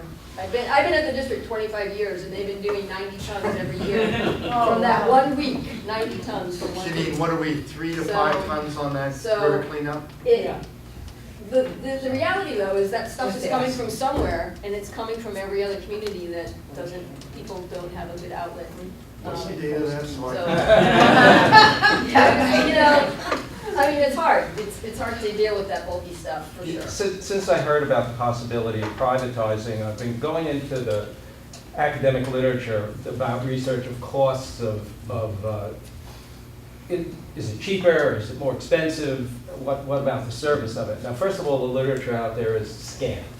I don't know why, but there's not a lot. But the 4 or 5 studies that I've seen about it, the one thing they agree upon is that the places where it is cheaper are places where there are like more than 20 companies bidding for the chance of picking up that garbage. And that also allows for better service from those companies. And the places where there's smaller numbers than that, the price is either the same or much higher, and people are dissatisfied with the service. That's not even looking at what I hear some other people here alluding to, the idea of our moral obligation as a city to have our workers, and I think we do a good job on it, being paid fairly, having the ability to be treated fairly. We have all of these procedures, and when you go to a private hauler, you're not going to get that. There's virtually no private haulers that are unionized that are going to get the same kind of representation, et cetera. And so I'm not sure why we'd even want to consider it, other than what initially was talked about, that there's going to be some fees out here for the next few years to replace vehicles that we should have been replacing 3 years ago, and that OSHA's coming in, and we're going to have to spend some money once again on infrastructure. But in the long term, I'm agreeing with you, and when I say I, after reading these studies, and I really would wish other people would go out there, because maybe there's more out there that I haven't been able to find, that would say that that it's not worth our investment now in the infrastructure of the city for our long-term benefit. I think that's a worthwhile observation, and thank you for doing some extra homework on that. Some things I think we should also consider is that if there are only 23 communities in the state doing what we're doing, what are the other 350 or 330 doing? Why is it privately handled everywhere else? The other question you might ask, and actually, Michael, would you mind? Talking about my experience in Would you mind just what happened in another city and how you I was the solid waste coordinator in the city of West Springfield, and we went from a curbside collection program to a automated system, single stream collection system. And it didn't cost us any more to go to that, but our recycling rates went through the roof, and our solid waste numbers went down. And part of that, to be fair, was that we had no pay-as-you-throw in that town. It was, you could put whatever you put out, you wanted on the curb. But once we did a limit, we gave everybody one tote at no cost with a really big recycling barrel. And if anybody had any trash that didn't fit into that tote, then they had to pay, put a sticker on like we do in Greenfield. Again, it was very, very successful, and those trucks that go through the neighborhoods, they can do 850 stops in one day. Remember, we can only do 350 with our men, so the efficiencies are just through the roof too. And the conditions for these workers that you brought up, I mean, they're in these amazing vehicles now. It's air conditioned, and they don't have to get out of the truck because the clog is out and picks it up and puts it up in the truck. We won't allow radio. So actually, the conditions are improved for the workers. So and there's quite a few communities that have gone this route in West Springfield and Agawam. There are some communities that do that on their own, that automated collection with single stream recycling and totes. But it's an upgrade. It's an upgrade to solid waste collection, and the communities that have implemented it are very happy with it. But the ones who did it on their own, how did they afford it? They worked out the numbers, and they were a community of size. They were much bigger than Greenfield was. So the numbers worked for them to do it, and they decided that's the way they wanted to go. And so Westfield is the example. So they have their own DPW They have their with own these DPW vehicles picking up doing these kinds of things. That's right. They have those vehicles that can pick it up automated collection. It's called using toters. The automated collection is really a big item because, yes, they double what they can pick up in a day. They don't have to get out of the vehicle. I went out on one of the trucks, actually timed how long it took from the time the guy stopped the vehicle, got out of his seat, went down, got to the end of the vehicle, threw the trash in. I stopped when he got to the trash, and then he came back. It was 25 seconds. You do that 350 times a day, you do that 4,000 times over the week, you can see that the cost is pretty extensive. The other thing that you don't understand on that, or you don't think about, is the fact that when the guy gets up and out, he's getting tired, he's getting, I don't want to say, he's just not mentally in it any longer at the end of the day. You end up with accidents. You have the guy get out, he's tired, he ends up spraining an ankle, wrenching his back, your workman comp goes through the roof. So that isn't, now that vehicle that we're talking about is not a $300,000 vehicle. It's probably more like a $400,000, and the totes are about $70 a piece. So if you're gonna now buy 4,000 totes, that's $30,000. But I agree with you, if you look at it in more than a 1 year fix, that is probably the right way to go. Remember, there's no redundancy. You have to have a redundancy because you need to pick it up. Those companies don't need to have redundancy because they can move vehicles between the communities as needed. So there's savings there. But go ahead. I would just say, in the eastern part of the state last year, there was this rash of communities that had privatized. All of a sudden, the company went into bankruptcy. And they claimed it was because their contracts wouldn't cover the larger fees for getting rid of the trash. So there's a whole rash of communities that then had to scramble, right? And the companies weren't going out of business. What they were doing is declaring Chapter 7, reorganizing and saying, we can't handle these 15 contracts. So we're dumping them. And now those communities had to renegotiate and find new providers at higher cost. So I think that, in the long run, there's something to be said for us retaining control over it, so we don't have to face those sort of things. What would it take to have a 5-year, 7-year plan where over the course of that period of time, the DPW would move toward the kind of system that you're talking about in West Springfield? So that it would not be the whole town at once, but it would be over the course of time, people would then get their new trash receptacles, and that you would go through that process. It can be done. It can be done in 5 years. It can be done in 3 years. But again, it's got to be a commitment from the town. And this topic has been discussed 15 years. I mean, it's not, we've been dealing with this for 15 years.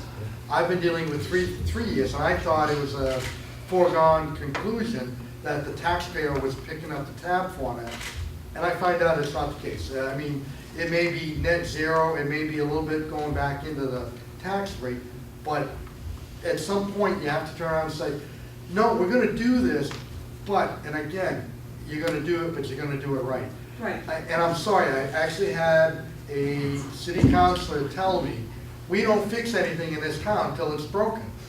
Now, I'm sorry, you cannot run an effective operation with that kind of mentality. I guess what I'm asking is, have you run the numbers that would? I have not. What you're seeing is my first crack, and it took me about 3 days to get all this together. I understand. I guess, but, you know, for the town councilors, the city councilors, it would be worthwhile to know what that kind of phased-in operation would cost and how that would relate to the numbers that you presently have.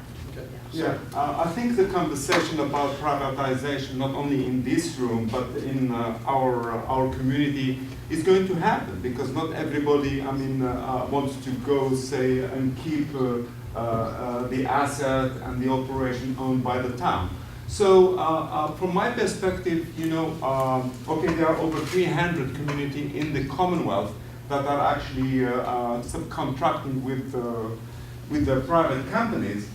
So as part of this conversation in the community about making a decision, as Susan was saying, for the long term, we need to have informational tools, both that Don will provide us, you know, with total transparencies, etc., about the cost and different kind of operation for the future.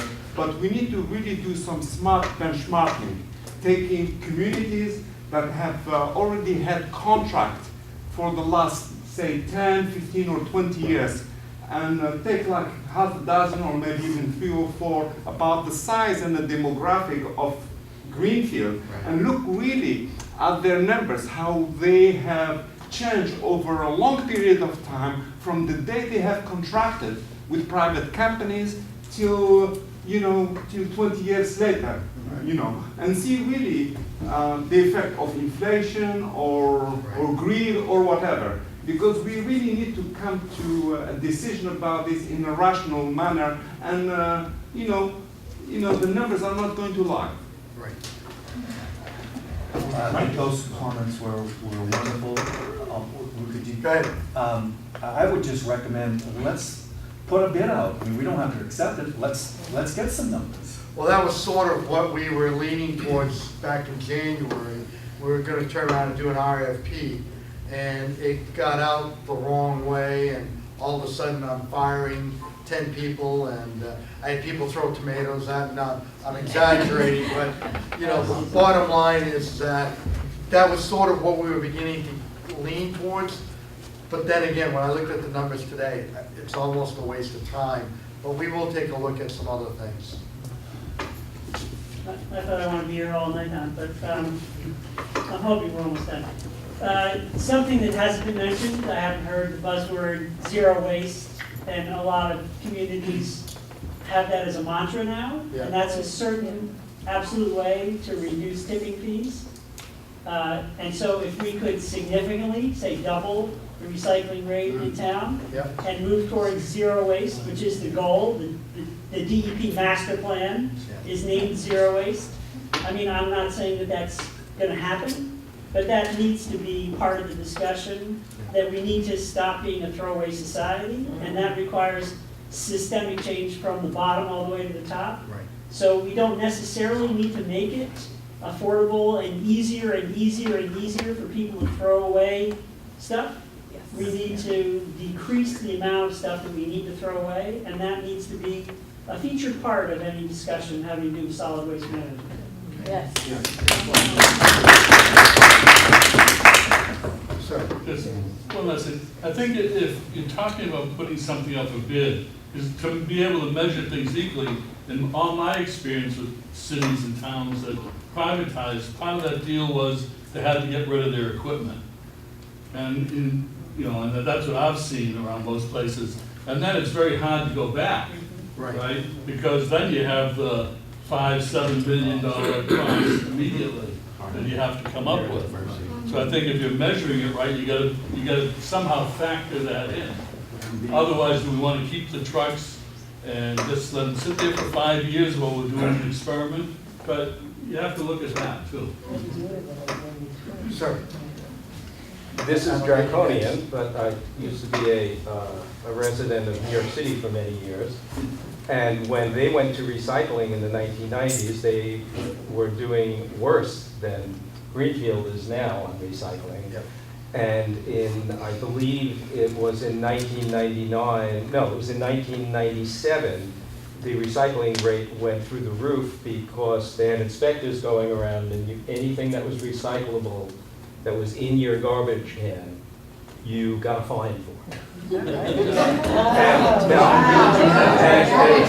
simple as that. And so from the amount of recycling, everybody, a lot of people didn't even have recycling bins on the block where I lived. Then all of a sudden, people had 4 recycling bins out. No, the fine went from 25 to 65. I mean, it just was up until it became a habit.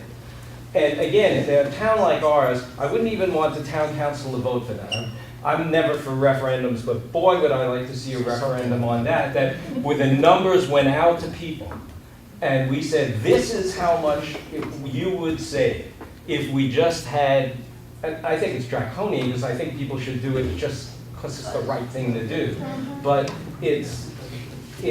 I'll tell you, it changed habits. 5 years later, everybody was recycling.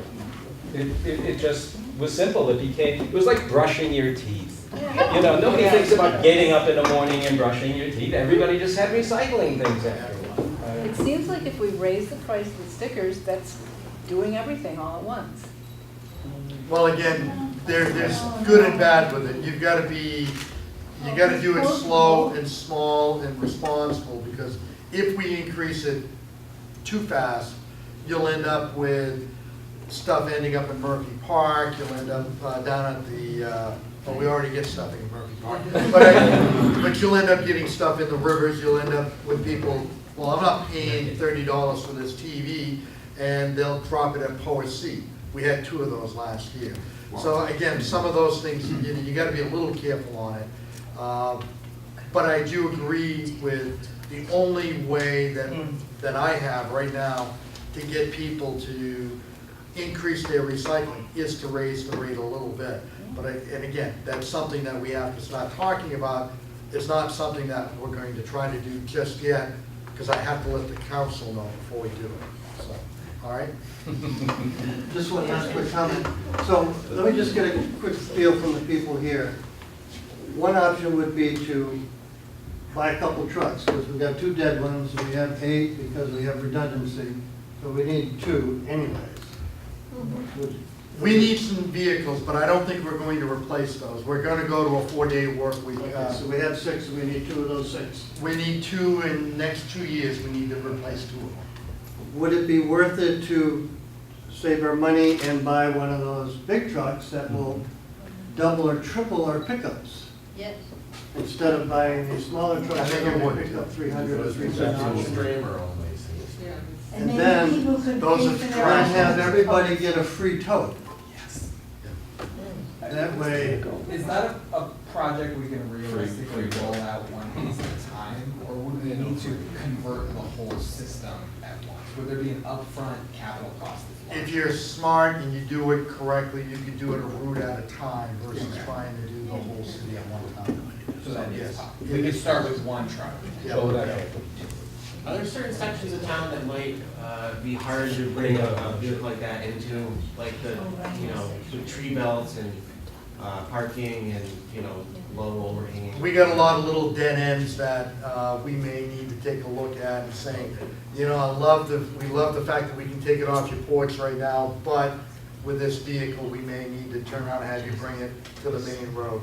I'm thinking of a couple off of River Street. Sir?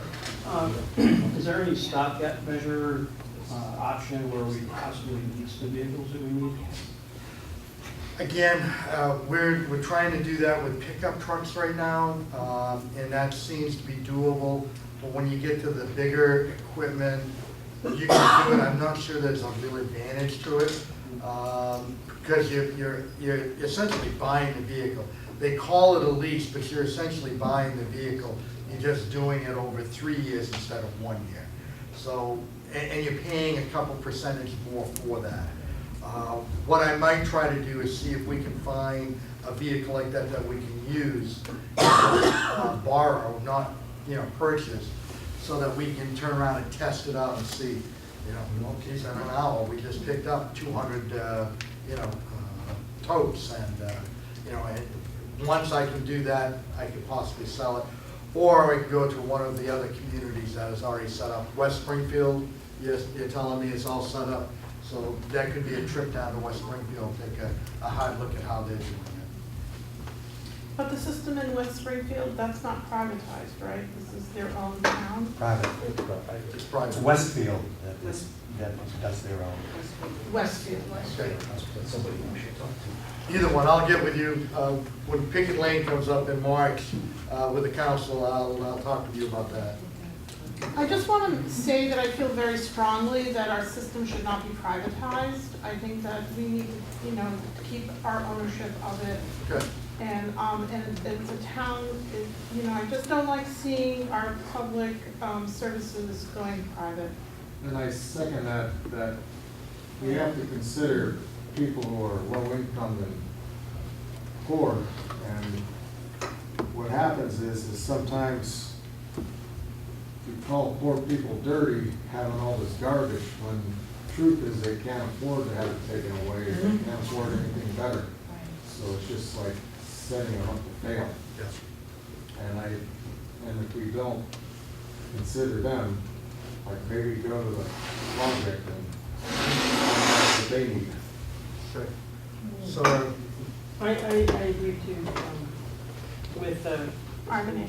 Harmony. Yes, that's a nice name. What's encouraging though is that, we may see a problem, that we don't necessarily have to jump to privatization. Because from what I've heard today, I'm sitting up here saying, oh, good point. There are definitely options and good ideas, and I'd love to see them followed up on. Yeah. Right. So, Yes. I seem to miss you all the time. So. The idea of keeping things local control means we can consider those options. Right. We can consider them in a context that includes what the gentleman over in the corner said about, can we have this be part of a larger conversation about how we manage who we are and what we do? So being more efficient about what we buy and what we bring in, so we don't have so much garbage. It can be part of a larger picture that we have control over. But the whole privatization, things run down because we're all broke. So we bring in a private solution that promises whatever they do, and once they come in, we lose control. And so I've seen it work, I've seen it not work, so. But I'm talking about not only garbage, but it's privatization across the whole system that's happening. Again, I don't want to get into that political argument, but I will tell you there are times when privatization makes sense. I'm going to give you an example. The wastewater treatment plant, we have a lab assistant that does a very good job. It's a very talented individual. I'm surprised she's still here. Don't put that on camera. I'm surprised she hasn't gone somewhere. But in order for us to get her a license, it was a 3-year process. In fact, she's not there yet. We're still working with the old lab assistant to turn around and sign off on some paperwork. But it's a 3-year process. If she leaves, I don't think I can find a replacement for her. So that may be something I have to go out and privatize. This facility here, this is a campus. It's not a high school. This is a campus. They decided they didn't want us to turn around and come in here and mow the lawns and stuff. So we privatized that, and everybody seemed to be happy with it. Now, we may get into a situation where our snow plowing, we can't keep up with it. So there's a possibility that we may have to hire out some people to plow this facility here, maybe the parking lots or something. Things that we normally put off for the second day, we may turn around and decide, well, level of service is not what it should be. The only way we can do that is to turn around and privatize. So I don't want to see the council turn around and make a, no, we're never going to privatize. I think that would be a mistake. Do they want to have an approval authority or something of that? That's something they need to work out, and I don't get paid enough to work that out for them. but I don't think that's the right way. I'll also say they were talking about no regionalization, and me, the fire chief, police chief went in, and within 15 minutes, they said, no, we understand the regionalization is something that has to happen, so. If I may speak as a counselor for just a moment, I'm very much in line with the last few people who commented. I see the value of keeping this locally controlled and keeping it publicly owned. The proposals that we've had on the board seem very reasonable to me. The issue is that we can raise those bag fees to $100, but that just goes into the general fund and the council has to approve the expenditures. It doesn't go straight into the DPW budget. So as long as we have a council that wants to cut every single possible dollar that it can, that spending will never go through. So this needs to be, I think, part of a larger conversation about what our priorities are as a community. And citizens who feel as passionately as the last 4 people who spoke need to be in touch with those counselors and almost kind of give them permission to spend the money or put pressure on them to spend the money, because we have a council right now that will approve very little spending. I also gotta say, we gotta put a limit on this. I heard that if we're here after 9:15, the SWAT team will come in and get us out of the building. So, a few more questions and then we're gonna wrap up. Just address the one-sided pickup. The one-sided pickup. There is a community in Florida, and I have the article there, that went to one-sided pickup. And when they did that, they were able to reduce their fuel cost, their pickup time by 40%. Could you say what that is, what it means? What that means is that if you live on this side of the street and your neighbor lives over here, you take your trash or they take their trash and they bring it over to the same side. So that when we went down a street, we only go down one time. Again, I got called everything under the sun by 55% of you. By 45%, I should have gotten a Nobel Prize. So, you know, it's a great idea, it really is, and I understand it, but everybody says, well, what happens if my neighbor doesn't pick his trash cans up? What happens if an animal gets into it? You know, and so there were so many excuses that it's, so anyway, so we didn't pursue it because it was 55 for against and 45 for. So, the reduced to 4 days, we're all ready to do that. I just didn't want to initiate it during winter.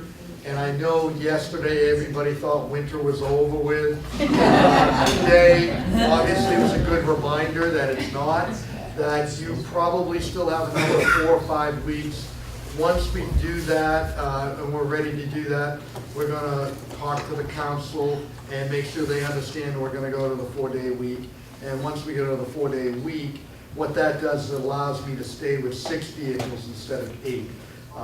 And the reason that's key is because we have holidays, and when we have a holiday like we had, was it this week? Yeah. All of the pickup times get moved up 1 day. And so when we got to Friday, we had to put out double crews, which meant we put out twice as many vehicles. The old system was we put out 8. Now we're just making them work harder and we're getting it done. But we're going to go to 4 days instead of 5 days, and we'll go with that. What does that mean? You would be open like Tuesday, Wednesday, Thursday? No, this is for the curbside pickup. Oh, okay, so it's not for the transfer station? It's being not for the open? transfer, although that's the next 2 down. It's one of those items, and again, I've gone through, I dealt with water, sewer, you know, and I have talked to the mayor about the fact that the transfer station is open 5 days a week or 6 days a week? Tuesday through Saturday. 5 days a week. Even in communities where that was the only place you got rid of your trash, I've never seen 5 days a week. I've always seen 3, Yeah, but the hours maybe up 4. there are ridiculous. But open They're the 2 hours a day down. Come on. But Really? open the hours up so that you get a full day where you can go to the transfer station. But I'd like to go Tuesday, Thursday, and Saturday. Now, the council did in fact give me the authority to do that, I just haven't done that. Again, I'm waiting for the real spring, not the false spring that we had yesterday. Well, I hope that when you do that, that it's not only gonna be 2 hours a day. No. The hours need to be extended, I agree with you. But again, right now, I'm running 2 completely separate operations on the same day, and that's very difficult. Because it would seem like the amount of hours would probably make equal 4 days. Yes, yeah. I mean, we did a full day on Saturday, which I think we do now. But if I go to Thursday and I go from 10 o'clock until 4 o'clock, that would make enough time for anybody to get there on Thursday, and the same on Tuesday. And if we're really smart, and again, I have to deal with the union on this, but if we're really smart, what we do is we keep it open on Thursday night until 6 or 7 o'clock. That way you'd be able to drop off after work and then let them off on Friday early or something. But that's something that is, trust me, it's more complicated than it sounds. Yeah. Okay? Thank you guys for coming.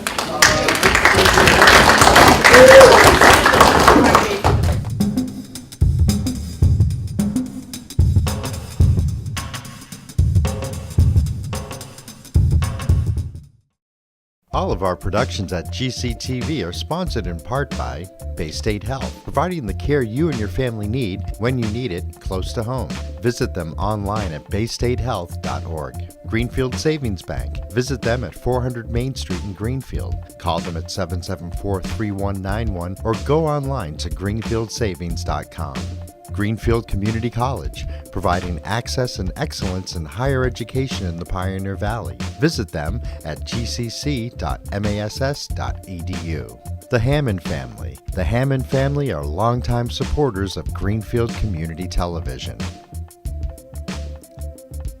New Fortune Chinese Restaurant on the Mohawk Trail in Greenfield. Visit them online at newfortunema.com. Call them at 772-0838 and check them out on Facebook. Real Cleaning Services, cleaning Hampshire and Franklin County since 1972. We don't cut corners, we clean them. Check them out online at realclean.com. Call them at 413-422-1143. People's United Bank, located at 45 Federal Street in Greenfield. You can call them at 774-3713 or visit them online at peoples.com. The Solar Store of Greenfield, replacing fossil fuels and nuclear power one home at a time. Visit them at 23 Fisk Ave. Call them at 413-772-3122 or visit them online at solarstoreofgreenfield.com. Thank you to our sponsors for supporting all of GCTV's productions.